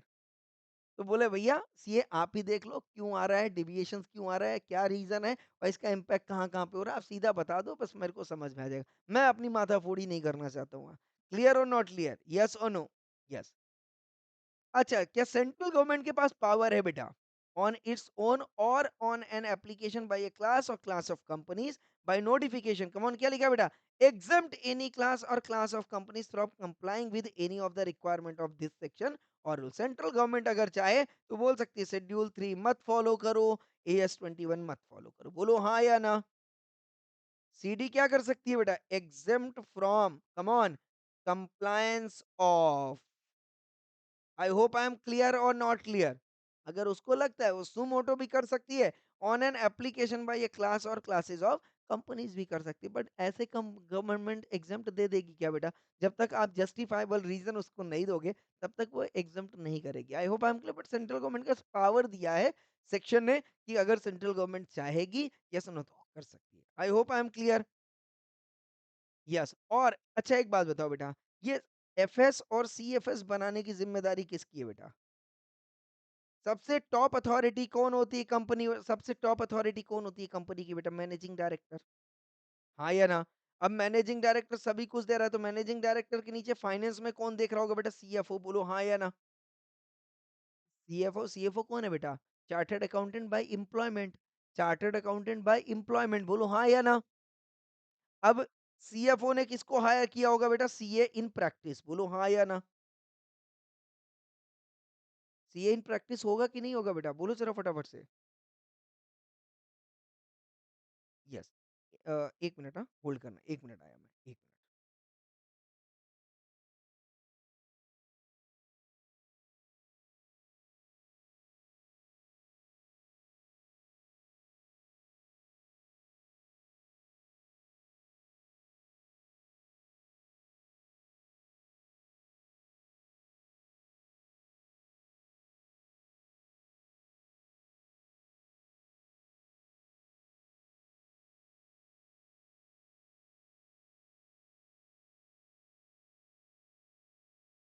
यस बेटा, है ना? तो सीएफओ अब किसको हायर किया होगा बेटा? सीए, क्योंकि सीए इन प्रैक्टिस वो बंदा है जो अपनी सिग्नेचर करेगा, बराबर है कि नहीं? सीएफओ अपनी सिग्नेचर कर सकता है क्या बेटा? नहीं कर सकता, क्योंकि वो कौन है बेटा? कंपनी का एम्प्लॉय है ना? तो अब सीए इन प्रैक्टिस क्या कर रहा होगा बेटा? जल्दी बोलो फटाफट से, सारे काम कर रहा होगा कि नहीं कर रहा होगा? अगर सीएफओ ने या सीए इन प्रैक्टिस ने कोई भी गलती की, बोलो हाँ या ना? क्या पेनल्टी लगेगी कि नहीं लगेगी बेटा? लगेगी। किसको किसको? क्या मैनेजिंग डायरेक्टर को भी लगेगी? हाँ, मैनेजिंग डायरेक्टर, क्योंकि कौन है बेटा? सबका पापा है। यस और नो? सबका कौन है बेटा? पापा है। तो पापा को भी लगेगी बेटा, बोलो हाँ या ना? और इसके अंदर कोई डायरेक्टर है इंचार्ज ऑफ फाइनेंस, उसको भी लगेगी। Incharge of finance, incharge of marketing या इंचार्ज ऑफ एडमिनिस्ट्रेशन है, इंचार्ज ऑफ कौन? फाइनेंस, उसको भी लगेगी। सीएफओ को भी लगेगी, और any other person charged by the board, मतलब चार्टर्ड अकाउंटेंट इन प्रैक्टिस को भी लगेगी। बोलो हाँ कि ना? बराबर है, जिसको ड्यूटी दी गई थी कंप्लाई करने की of this section and in the absence of any other officers all that act. और अगर सीए इन प्रैक्टिस नहीं है तो फिर किसको लगेगी बेटा, जल्दी बोलो फटाफट से, ऑल दैट, सारे डायरेक्टर को लग जाएगी including CFO and MD shall be punishable with imprisonment. कितना लिखा है बेटा, विद इम्प्रिजनमेंट कितना लिखा है बेटा, 1 ईयर। बोलो जरा फटाफट से, लगेगा या नहीं लगेगा? पहले था पर अब इसको हटा दिया गया है। समझ में आया या नहीं आया? पहले था पर इसको हटा, इसीलिए प्रैक्टिस नहीं करते थे ना लोग कंपनी में, हाँ या ना? तो इसको हटा दिया गया। कुछ समझ में आया या नहीं आया? यस और नो? अब पेनाल्टी कितनी लगी है बेटा? Only and only, come on, 50,000 to 5 lakh rupees with बोट हट गया। I hope I am clear with this. Everyone clear और नॉट क्लियर? बोलो जरा फटाफट। तो इसकी समरी अगर आप देखोगे बेटा, मैंने समरी दी हुई है, क्या समरी अपन याद कर लेंगे? बोलो जरा फटाफट से। यस, तो यहाँ से देखो कहाँ से कहाँ तक की समरी है बेटा, 129 से लेके 1 2 3 4 5 6 7, है ना? तो ये क्या बोल रहा है बेटा, बैलेंस शीट क्या होना चाहिए बेटा, true and fair view, comply as and prescribed form. बोलो हाँ या ना? तो इसको शॉर्टकट में क्या बोल दो बेटा, टीसीपी बोल दो। क्या बोल दो? है या सुनो, true and fair view, comply accounting standard and prescribed form, मतलब शेड्यूल 3, बराबर के नहीं? चलो, तो टीसीपी होना चाहिए कि नहीं होना चाहिए? होना चाहिए। दूसरा, अगर जो सीएफएस है, क्या वो एडिशनल सीएफएस है? हाँ, इन एडिशन टू एफएस। बोलो हाँ या ना? और इसके साथ क्या है बेटा, separate statement AOC 1। I hope I am clear और नॉट क्लियर? बराबर है। To explain the feature of it subsidiary associated company with the FS. ठीक है। इसके बाद बेटा प्रेजेंट करना पड़ेगा financial statement and CFS as per come on rule 6 at every AGM. हाँ या ना? Yes, audit apply to FS of holding company shall also apply to common CFS। ये भी बताया था। TCP not mandatorily apply to common insurance, banking, electricity, such other class of company। बोलो हाँ या ना? However, matters not required to be disclosed if not actually disclosed shall not be considered as non-disclosure। बताया था कि नहीं बताया था? इजी हो गया कि नहीं हो गया? ये समरी बस बना लेना, that is more than sufficient, पूरा खत्म हो गया। एग्जम्प्ट कंपनीज, अगर सेंट्रल गवर्नमेंट चाहेगी तो एग्जम्प्ट कर सकती है, नहीं कर सकती है? कर सकती है। Not applicable to government companies in context of what, AS 17। AS 17 क्या है बेटा? हाँ, अगर उसकी सेगमेंट सेगमेंट जो बिजनेस सेगमेंट है वो कौन सा वाला है बेटा, डिफेंस प्रोडक्शन। कौन सा है बेटा? Defence production. तो फिर उसको नहीं लगेगी। सारी गवर्नमेंट कंपनीज को नहीं लग रही है ऐसा नहीं है बेटा। वो गवर्नमेंट कंपनी जो किस में फोकस कर रही है बेटा, कम ऑन, डिफेंस में, बस उसको नहीं होएगा। आई होप आई एम क्लियर और नॉट क्लियर? तो ये समरी 129 की याद रहेगी बेटा एवरीवन। यस, इसको आप अगर चाहो तो फोटो ले लेना इसकी। इजी हो गया, बोलो हाँ या ना? और इसका एक पॉइंट और था बेटा, कॉन्ट्रावेंशन वाला। बोलो हाँ या ना? मैंने बता दिया ना, 1 ईयर और ये दोनों हट जाएगा। सिर्फ पेनल्टी कितनी रह जाएगी बेटा, fine 50,000 to 5 lakhs, that's all about. बस इसको आप फोटो खींच लो, बात खत्म हो गई। 129 इज ओवर। तो 128 के मैंने दो पीपीटीज आपको दिखाए। बोलो हाँ या ना? एक तो इंस्पेक्शन वाला, और एक कौन सा बेटा? यस, एक तो समरी वाला, यस हो ना, जिसमें बताया गया भाई कौन कौन से ब्रांच इन इंडिया में है, आउटसाइड इंडिया में क्या क्या रहेगा, विद इन 7 डेज, ये वाला पूरा। बोलो हाँ कि ना? तो ये 3 पेज में आपका पूरा का पूरा चैप्टर कंप्लीट हो रहा है, पूरा का पूरा सेक्शन 128 एंड 129। हाँ या ना? बराबर है। आगे आ जाइए बेटा, सेक्शन 130 बोलता है, 130 बोलता है reopening of books of account. क्या बोल रहे हैं यहाँ पे, कम on everyone? Reopening of books of account. Normally यहाँ पे मैंने दिया भी हुआ है, दिया है ना? यस, यहाँ पे भी समरी दी है। चलो कोई बात नहीं, अच्छा है यहाँ पे दिया हुआ है। अच्छा, इसके बाद क्या आता है बेटा, 130 के पहले एक नया सेक्शन आया, 129A, पीरियोडिकल फाइनल रिजल्ट्स। क्या बोला मैंने बेटा? Periodical final results. अच्छा एक बात बताओ, क्या बेटा CFO अनलिस्टेड कंपनी के केस में यूज हो रहा था? CFS अनलिस्टेड पब्लिक कंपनी के केस में, बोलो ना जरा फटाफट से। अरे लगेगा, सिर्फ रूल 6 नहीं लगेगा। बोलो हाँ कि ना? और रूल 6 का मतलब क्या हो गया बेटा, कि शेड्यूल 3 और AS 21 मत लगाना। अदरवाइज आप सीएफएस तो बनाओगे कि नहीं बनाओ, कंसोलिडेट तो करोगे कि नहीं करोगे? आप अपने फॉर्म में कर लेना, मुझे प्रॉब्लम नहीं है। आप शेड्यूल 3 फॉलो नहीं करोगे, मुझे कोई दिक्कत नहीं। बोलो हाँ या ना? पिक्चर पिक्चर क्लियर है या नहीं क्लियर है एवरीवन? यस। नाउ अब मेरी बात ध्यान से समझना बेटा। नाउ 129 ए क्या बोल रहा है बेटा? पीरियोडिकल फाइनल रिजल्ट्स, मतलब सेंट्रल गवर्नमेंट में require such class or classes of come on unlisted company as may be prescribe to prepare the come on, क्या लिखा है बेटा? Financial results of the company on such periodical basis and in such form as may be prescribe to obtain approval of the board of directors and complete audit and limited review of such periodical financial results as may be prescribed and file a copy with the registrar within, come on, क्या लिखा है बेटा? 30 days of the completion of the relevant period with such fees as may be prescribed। तो यहाँ पे अगर आप rule देखेंगे इसका फटाफट से,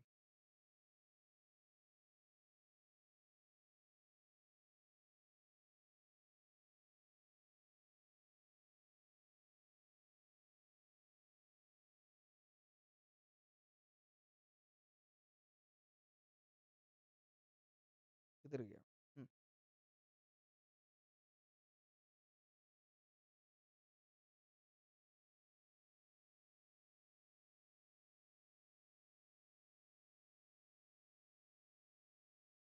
किधर गया?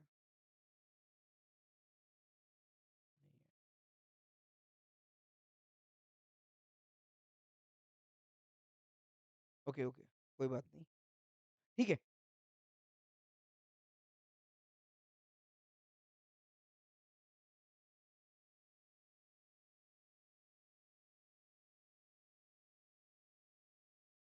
कोई बात नहीं। तो 129 ए जो दिया है इसका अभी मैंने रूल यहाँ पे प्रिस्क्राइब नहीं किया, रूल मैं बता दूंगा सिंपल लैंग्वेज पे। अभी सिर्फ इतना याद रख लें आप, क्या याद रखना है बेटा? पीरियोडिकल फाइनल रिजल्ट्स क्या होता है बेटा? पीरियोडिकल फाइनल रिजल्ट्स क्या होता है? Periodical final results, financial results का मतलब क्या हो गया बेटा? जैसे एग्जांपल के तौर पे मैंने बोला क्वार्टरली मेरे को इन्फॉर्मेशन चाहिए, बोलो हाँ या ना?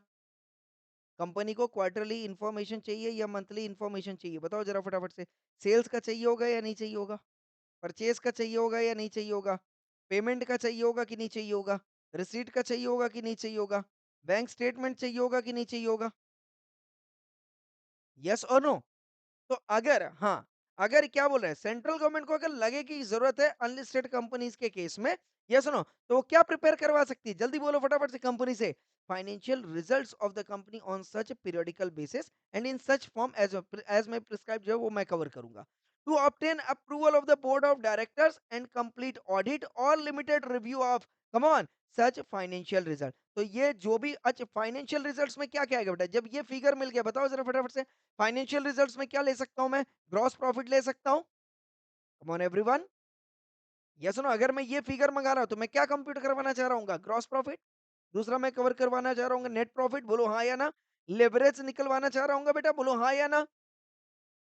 लेवरेजेस पढ़ा, ईबीआईटी, ईबीटी, यस और no? Combined leverage, financial leverage, operating leverage, yes और नो? इसके बाद रेशियो एनालिसिस करवाना चाह रहा हूँ मैं कि भाई इस पर्टिकुलर पीरियड का रेशियो एनालिसिस करके। तो रेशियो एनालिसिस में कौन कौन से रेशियो आते हैं बेटा?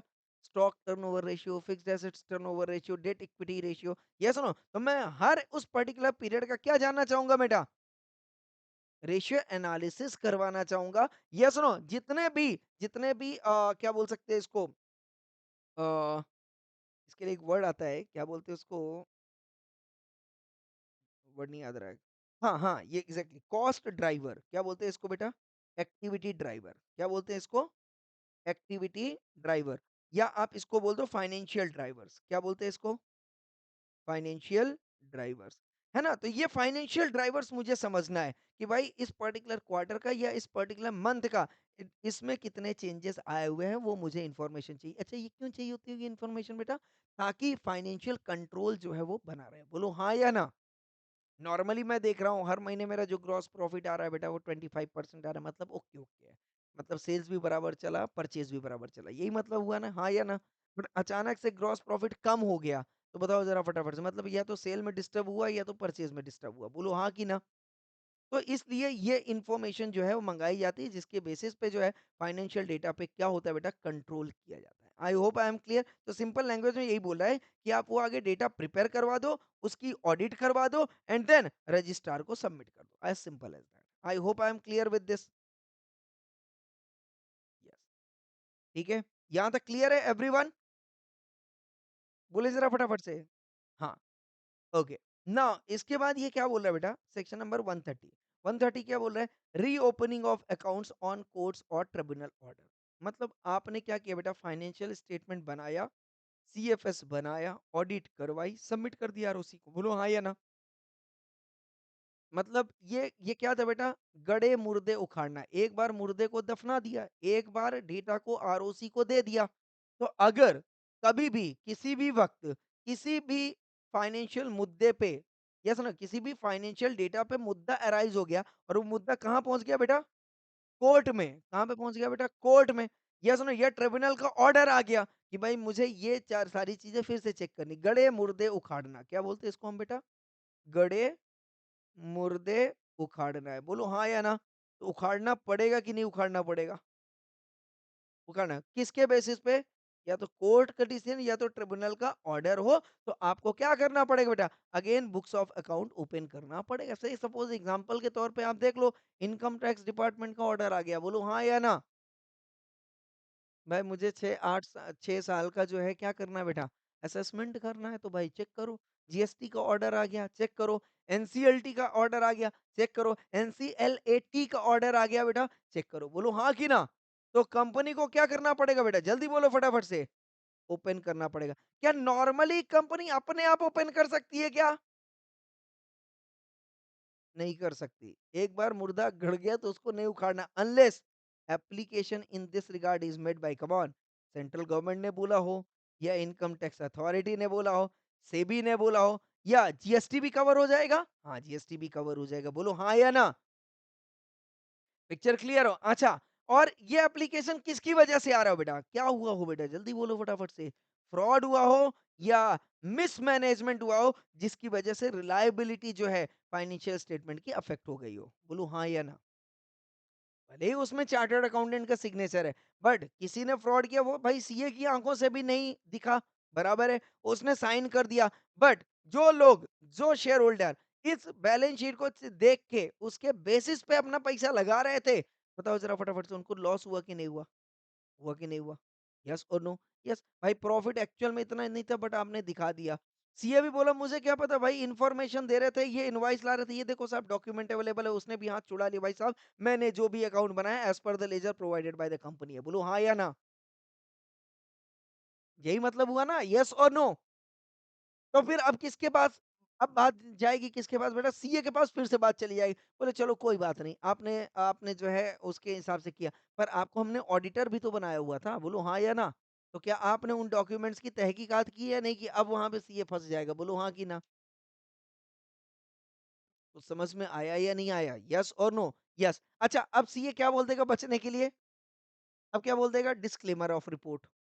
भाई साहब डॉक्यूमेंट जो था यही था, अब इसको मैंने पूछा कि साहब इसका इंफॉर्मेशन क्या है, तो उसने कुछ भी नहीं बताया। हो सकता है बेटा, बोलो हाँ या ना। तो उसने, सीए ने बचने के लिए क्या होना चाहिए बेटा, उस ऐसे उस क्लाइंट का सर्टिफिकेट लेना चाहिए। क्या लेना चाहिए बेटा, सर्टिफिकेट। अब उसने बोला साहब अनसिक्योर्ड लोन इतना है साहब, बोले इसका प्रूफ दिखा, बोले साहब डॉक्यूमेंट नहीं है, तो बोले कोई बात नहीं, सर्टिफिकेट लिख के दे दो कि हाँ भाई साहब आपने ये फिगर अपने हिसाब से बताया है। आई होप आई एम क्लियर और नॉट क्लियर। तो सीए बचने के लिए क्या उसके पास पूरा सर्टिफिकेट होना चाहिए, नहीं होना चाहिए, बोलो जरा फटा, बहुत इंपॉर्टेंट बात है ये, यस और नो। आपने कभी भी अपने सर पे लोड लेके ऑडिट नहीं करना बेटा, क्लियर है या नहीं क्लियर है। हाँ, पिक्चर क्लियर है। तो क्लियर हो गई बात, यस सुनो, ओपन हो सकता है नहीं हो सकता, हो सकता है, बट जब ये अथॉरिटी बोले, और ये भी अथॉरिटी कब बोलेगी बेटा, जल्दी बोलो फटाफट, जब क्या हुआ बेटा, या तो फ्रॉड हुआ हो, या तो मिसमैनेजमेंट की वजह से फाइनेंशियल स्टेटमेंट की रिलायबिलिटी अफेक्ट हुई हो, तो ही फिर ये एप्लीकेशन दे सकते हैं कंपनी को और गड़े मुर्दे उखाड़ सकते हैं। आई होप आई एम क्लियर और नॉट क्लियर। बोलो जरा फटाफट से, पिक्चर क्लियर है या नहीं क्लियर है, यस और नो। अरे जल्दी बोलो हाँ या ना। और यस, अच्छा एक बात बताओ, मेरी बात समझना, ये एप्लीकेशन बेटा कब दे रहे हैं, जब फ्रॉड हुआ हो या मिसमैनेजमेंट हुआ हो, बराबर है ना। ये पता किसको चलेगा, ये पता किसको चलेगा, कोर्ट को, हाँ या ना। तो अगर फ्रॉड हुआ है, ध्यान से समझना, फ्रॉड हुआ है, अगर नॉर्मली ये पिक्चर देखो कब आ रहा है बेटा, रीओपनिंग कब हो रही है, जल्दी बोलो फटाफट से। रीओपनिंग कब हो रही है? जब क्या आ रहा है बेटा? एप्लीकेशन। हाँ या ना? By authority. बट अथॉरिटी को कैसे पता चला कि यहाँ पे फ्रॉड हुआ है? तो इनको क्या मिला होगा बेटा? ऑर्डर। किसका बेटा? कोर्ट का। बोलो हाँ या ना? कोर्ट को ऑर्डर मिला कि क्या है बेटा यहाँ पे? जल्दी बोलो। कोर्ट ने क्या चेक किया था बेटा? यहाँ पे फ्रॉड है। समझ में आया क्या? मिसमैनेजमेंट है साहब। यस सुनो, कहाँ पे बेटा? कंपनी में। कुछ समझ में आया क्या? तो कंपनी में अगर फ्रॉड है, मिसमैनेजमेंट है, ये कोर्ट ने प्रूव कर दिया, तो कोर्ट ऑर्डर देगी किसको बेटा? अथॉरिटी को। और अथॉरिटी क्या करेगा बेटा? एप्लीकेशन देगा किसको बेटा? कंपनी को। किसको? कंपनी को। कि क्या करो बेटा? जल्दी बोलो फटाफट से। अब आपकी अकाउंट क्या होंगे बेटा? रीओपन होंगे। गड़े मुर्दे उखड़ेंगे बेटा। अब होएगा काम। बोलो समझ में आया क्या पिक्चर? क्लियर और नॉट क्लियर एवरीवन? यस। तो अब ये बोल रहा है बेटा, ध्यान समझना। Provided the court or the tribunal as the case may be shell give, come on, क्या लिखा है बेटा? नोटिस टू द, देगा कि नहीं देगा? कम ऑन एवरीवन। यहाँ पे देखो, जब हाँ, तो जब कोर्ट का ऑर्डर पास हुआ, तो कोर्ट का ऑर्डर कहाँ, इनके पास कैसे जाएगा बेटा? ये ऑर्डर किसके थ्रू जाएगा बेटा? कम ऑन, नोटिस के थ्रू जाएगा। हाँ, उसमें नोटिस में क्या होगा बेटा? ऑर्डर अटैच होगा। ये सुनो कि भाई इसमें क्या हुआ है? फ्रॉड वगैरह हुआ है, तो आप आगे एप्लीकेशन दे दो कंपनी को कि अब हम उनका अकाउंट ओपन करने वाले हैं। बोलो हाँ या ना? Yes. So shall give notice to these authorities and shall take into consideration the, come on, क्या लिखा है बेटा? Representations, if any, made by that government or the authorities. Yes or no? Before passing any order under this section. मतलब क्या बोल रहा है बेटा? जब कोर्ट ऑर्डर कब पास करेगा बेटा? जल्दी बोलो फटाफट से। जब पहले नोटिस देगा किसको बेटा? अथॉरिटी को। और अथॉरिटी क्या देगी बेटा? जल्दी बोलो फटाफट से। रिप्रेजेंटेशन। क्या देगी बेटा? जल्दी बोलो फटाफट से। रिप्रेजेंटेशन देगी। यस और नो? कि भाई यहाँ पे ये जो भी आपने फ्रॉड वगैरह की बात कर रहा हूँ, मैं इन्वेस्टिगेशन कर रहा हूँ, यस और नो, मैंने आपको नोटिस दे रहा हूँ भाई साहब कि यहाँ पे कुछ फ्रॉड वगैरह हुआ है, तो उसने रिप्रेजेंटेशन दिया इसका। क्या रिप्रेजेंटेशन देगा बेटा? क्या रिप्रेजेंटेशन देगा? जल्दी बोलो फटाफट से। कमॉन कमॉन, क्या क्या रिप्रेजेंटेशन देगा? क्या जो गवर्नमेंट है या जो सेबी है, एक बात बताओ, कंपनी ने अगर लिस्टेड कंपनी होगी, तो क्या कंपनी ने सेबी को भी रिपोर्टिंग की होगी कि नहीं की होगी? यस। अगर फ्रॉड हुआ है, तो क्या कंपनी ने जीएसटी फाइल किया होगा कि सेंट्रल गवर्नमेंट को? हाँ या ना? तो यहाँ पे कोर्ट क्या बोल रहा है? गवर्नमेंट का मतलब क्या हो गया बेटा? गवर्नमेंट की अथॉरिटी को। गवर्नमेंट की अथॉरिटी को कोर्ट क्या बोल रहा है? भाई साहब, आपके यहाँ पे जीएसटी रिटर्न फाइल हुआ है क्या? बोले हाँ। बोले मेरे हिसाब से कंपनी में ये फ्रॉड हुआ है, मेरे पास एप्लीकेशन आया है। बताओ जरा तुम्हारे जीएसटी में क्या है? इनकम टैक्स डिपार्टमेंट वाले भाई साहब, आप बताओ आपके इनकम टैक्स रिटर्न में क्या है? सेबी वाले भाई साहब, लिस्टेड कंपनी है, कुछ आपको रिटर्न वगैरह अगर फाइल किए, तो बताओ जरा उसमें क्या लिखा हुआ है? हाँ या ना? तो वो अथॉरिटी क्या बताओ कोर्ट को रिप्रेजेंटेशन देगी कि नहीं देगी? भाई साहब, मेरे यहाँ पे ये इनने रिटर्न फाइल किया है, ऐसा रिटर्न फाइल हुआ है, तो वो रिटर्न की कॉपी मंगवा लेगा कि नहीं मंगवा लेगा? मंगवा लेगा। इसके बाद ऑर्डर किसको दे देगा बेटा? जल्दी बोलो फटाफट से। ऑर्डर किसको देगा? उसी अथॉरिटी को कि आप एप्लीकेशन भेजो। किसको बेटा? कंपनी को। कि भाई कंपनी का अब अकाउंट फिर से ओपन होने वाला है। आई hope I am clear with this. Picture clear everyone? किसी को कोई डाउट? नहीं। Without prejudice to the provisions contained in this act, the account so revised or recast under subsection shall be fine. तो अब उसमें जो भी मॉडिफिकेशन होगा, अब मॉडिफाइड जो फाइनेंशियल स्टेटमेंट होगा, that should be the financial final financial statement. I hope I am clear? Yes सुनो, मतलब अब उसमें जो भी मॉडिफिकेशन चेंजेस होंगे, क्या वही फाइनल माना जाएगा? हाँ, वही फाइनल माना जाएगा। No reopening of books of account for a period earlier than, लिख दिया बेटा। कम ऑन, कहां तक जा सकते हो? मैक्सिमम 8 साल तक। यही इनकम टैक्स डिपार्टमेंट भी बोलता है। बोलो हाँ या ना? कहाँ पे बेटा? Section number, come on, 148। बोलो जरा फटाफट से, यस और no? Income skipping assessment year पे मैक्सिमम वो बोल रहा है भाई साहब 8 असेसमेंट ईयर तक आप जा सकते हो। अच्छा, 44A इनकम टैक्स बोलता है आप मैक्सिमम 8 साल तक मेंटेन कर सकते हो। बोलो हाँ या ना? और यही जीएसटी भी बोलता है कि आप अपना रिकॉर्ड कितने साल तक मेंटेन करते हो बेटा? 8 साल। मतलब मेरी बात अगर समझ में आ रही हो, कौन किसको सपोर्ट कर रहा है? सबसे पहले एक्ट कौन सा आया था? 1961 में इनकम टैक्स आया ना। फिर इसके बाद कब आया बेटा? 2005। कब है 2005 नहीं, जीएसटी कब आया है? बताओ बताओ, जीएसटी पढ़ा है आपने?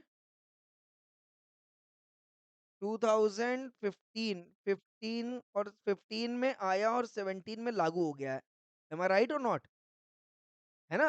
15 में उसका सब प्रपोजल वगैरह आया, जब भाजपा की भाजपा नहीं ना, उस समय कौन था बेटा? जब जीएसटी आया है तो उस समय कौन थी सरकार? भाजपा ही थी ना? 2015 में ही आया ना, हाँ या ना? हाँ, तो भाजपा ही थी, बीजेपी थी। ये सुनो, तो बीजेपी सरकार ने क्या किया बेटा? इसको इनॉग्रेशन किया, इसका जीएसटी का स्वागत किया, यस और नो? तो यहाँ पे 1961, देन 2015, और इसके पहले क्या है बेटा? 2013, बोलो हाँ की ना? कंपनीज एक्ट, यस और नो? हाँ, तो दोनों ही किसको सपोर्ट कर रही है बेटा? इनकम टैक्स को सपोर्ट कर, जो पहला एक्ट बना होगा उसी को सपोर्ट किया जाएगा, यस और नो? तो 8 असेसमेंट ईयर यहाँ पे दिया हुआ था, इसीलिए 8 असेसमेंट ईयर यहाँ पे भी था और 8 असेसमेंट ईयर यहाँ पे भी है। क्लियर और नॉट क्लियर? बोलो जरा फटाफट से, कोई बात की दिक्कत नहीं है? Everyone clear? अगर सेंट्रल गवर्नमेंट ने बोला हो, क्या बोला है? सेंट्रल गवर्नमेंट ने बोला है कि नहीं, हाँ 8 साल लिखा रहने दो, हम 10 साल का अकाउंट चेक करेंगे, तो सेंट्रल गवर्नमेंट को कोई रोक सकता है क्या? तो सेंट्रल गवर्नमेंट का अगर डायरेक्शन आ जाए कि इस कंपनी का जो अकाउंट होगा वो 10 साल का हम चेक करेंगे, तो फिर 10 साल का ही चेक होगा। I hope I am clear with this. Yes, तो समरी यहाँ पे पिक्चर क्लियर है बेटा? यस और नो? यस। तो an application made by CISOP, CISOP का मतलब क्या हो गया बेटा? ये central government, income tax authority, SEBI, other statutory regulatory body and P any person concern, हाँ या ना? ये बोलता है an application made by CISOP plus court tribunal shall give notice to सिसॉप, yes और नो? सिसॉप रिप्रेजेंटेशन देगा, कोर्ट ट्रिब्यूनल ऑर्डर फाइनल देगा, इस ऑर्डर के बेसिस पे क्या होगा बेटा? चेंज, यस, ओपन होएगा, गड़े मुर्दे उखड़ेंगे, यस और नो? और अगर वहां पे कुछ भी चेंजेस वगैरह हुआ तो दैट मॉडिफाइड जो financial statement, that would be the final final financial statement, yes और नो? क्लियर और नॉट क्लियर? और मैक्सिमम कितने ईयर के लिए है बेटा? 8 साल के लिए आप ओपन कर सकते हो, बट अगर सेंट्रल गवर्नमेंट चाहे तो लॉन्गर पीरियड के लिए भी। लो बेटा, 3 लाइन में इस समरी भी कंप्लीट हो गए। आई hope I am clear with this. पक्का 100% क्लियर हो या नहीं क्लियर हो बेटा? यस। 131 क्या बोलता है बेटा? Voluntary revision of financial statement. हाँ जी भाई साहब, जी भाई साहब। अच्छा, अच्छा, अच्छा, okay, okay, okay, no issue, no issue. ठीक है, तो हमारा अभी कितने सेक्शंस रह गए बेटा?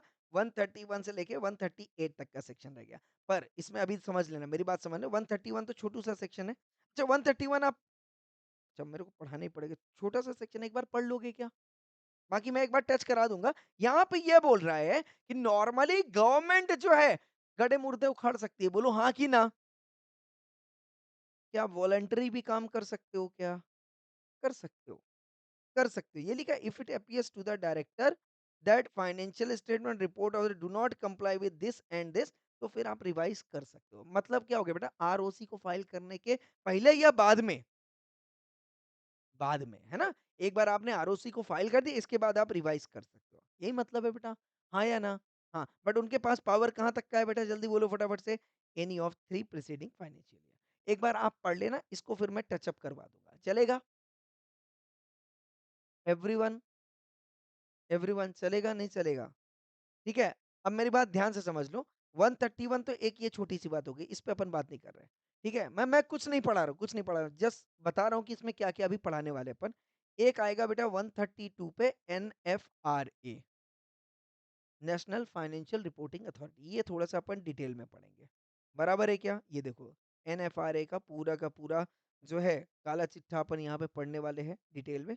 इसके बाद एक बहुत इंपॉर्टेंट पॉइंट आता है बेटा, बहुत इंपॉर्टेंट पॉइंट पॉइंट आता है बेटा। क्या हो गया? That is CSR, corporate social responsibility, 135 पे। ये दो मेन चीजें रहेंगी जो अपन पढ़ने वाले हैं, बाकी सारे सेक्शन छोटे छोटे रहेंगे। क्लियर है एवरीवन? तो एक सीएसआर और एक एनएफआरए, इसको आप अच्छे से करके जाइएगा एग्जाम में, इसमें से डेफिनेटली क्वेश्चंस आएंगे। ठीक है बेटा? तो चलिए यहीं पे कंक्लूड करते हैं। Thank you so much, thank you everyone, God bless you. मैं आपको बता देता हूँ, मैं आज क्लास लेने वाला नहीं था बेटा, बिल्कुल मूड में नहीं था, क्योंकि मैं बता रहा हूँ आपको, कल ऐसी हालत हो गई थी कि मैं कल 8 बजे सो के उठा हूँ, ठीक है? कल, कल मतलब फिर रात के 8 बजे से अभी तक मैं सोया ही नहीं हूँ। रात में भी नींद नहीं आया। यार मैं सुबह इसलिए लेक्चर नहीं लिया था, समझ में आया क्या? मैं सोया ही 6 बजे, सोया ही 6 बजे, तो रात भर पूरी नोट्स बना रहा था, अपडेट कर रहा था, देख रहा था। नींद ही नहीं आ रही थी, तो 6 बजे इसलिए मैं सुबह क्लास नहीं लिया। और फिर सुबह यही सब चल रहा था। इसके बाद थोड़ा-सा कहीं गेस्ट आ गए थे, इसकी वजह से वो 5 बजे का हमने पोस्टपोन किया। राइट, मैं अभी जस्ट सो ही रहा था, मैं आपको बता रहा हूँ ना, मेरी हालत खराब हो गई थी। मतलब आप समझ रहे हो? फिर अचानक किसी का तो भी फ़ोन आया करके, तो मेरी नींद वहाँ पे खुली and then I am taking lecture. तो मैं ये बताना चाह रहा हूँ बेटा, समझना इस बात को, सीए बनने के बाद भी सुकून नहीं है ज़िंदगी में।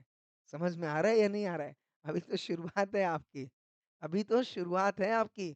तो ये भूल जाओ, मतलब आप समझ लो कि आप सीए कोर्स में आ गए, मतलब भूल जाओ कि अब आपको ज़िंदगी में कभी सुकून मिलने वाला है। पॉसिबल नहीं है बेटा। और वैसे भी अरे आप मजबूत लोग हो बेटा, मजबूत लोगों को सुकून की नहीं, काम करने की ज़रूरत पड़ती है। मैं सच बता रहा हूँ, आप लोग इतने काम करने के आदी हो जाओगे ना कि जिस दिन आपको सुकून करने का मौका दे दिया जाएगा ना, आप पागल हो जाओगे उस दिन। क्योंकि हमारा नशा ही काम में है, हमारा नशा ही काम में है, हमारी ज़िंदगी ही काम में, हम साँस ही काम में लेते हैं। हमें कोई बोल दे खाली बैठ जाओ, मर जाएँगे हम। हम लोगों की आदत ऐसी हो चुकी है ना? और आपकी भी आदत हो चुकी है। आईसीआई आपको बना ही देगा वैसा, आईसीआई बना ही देगा।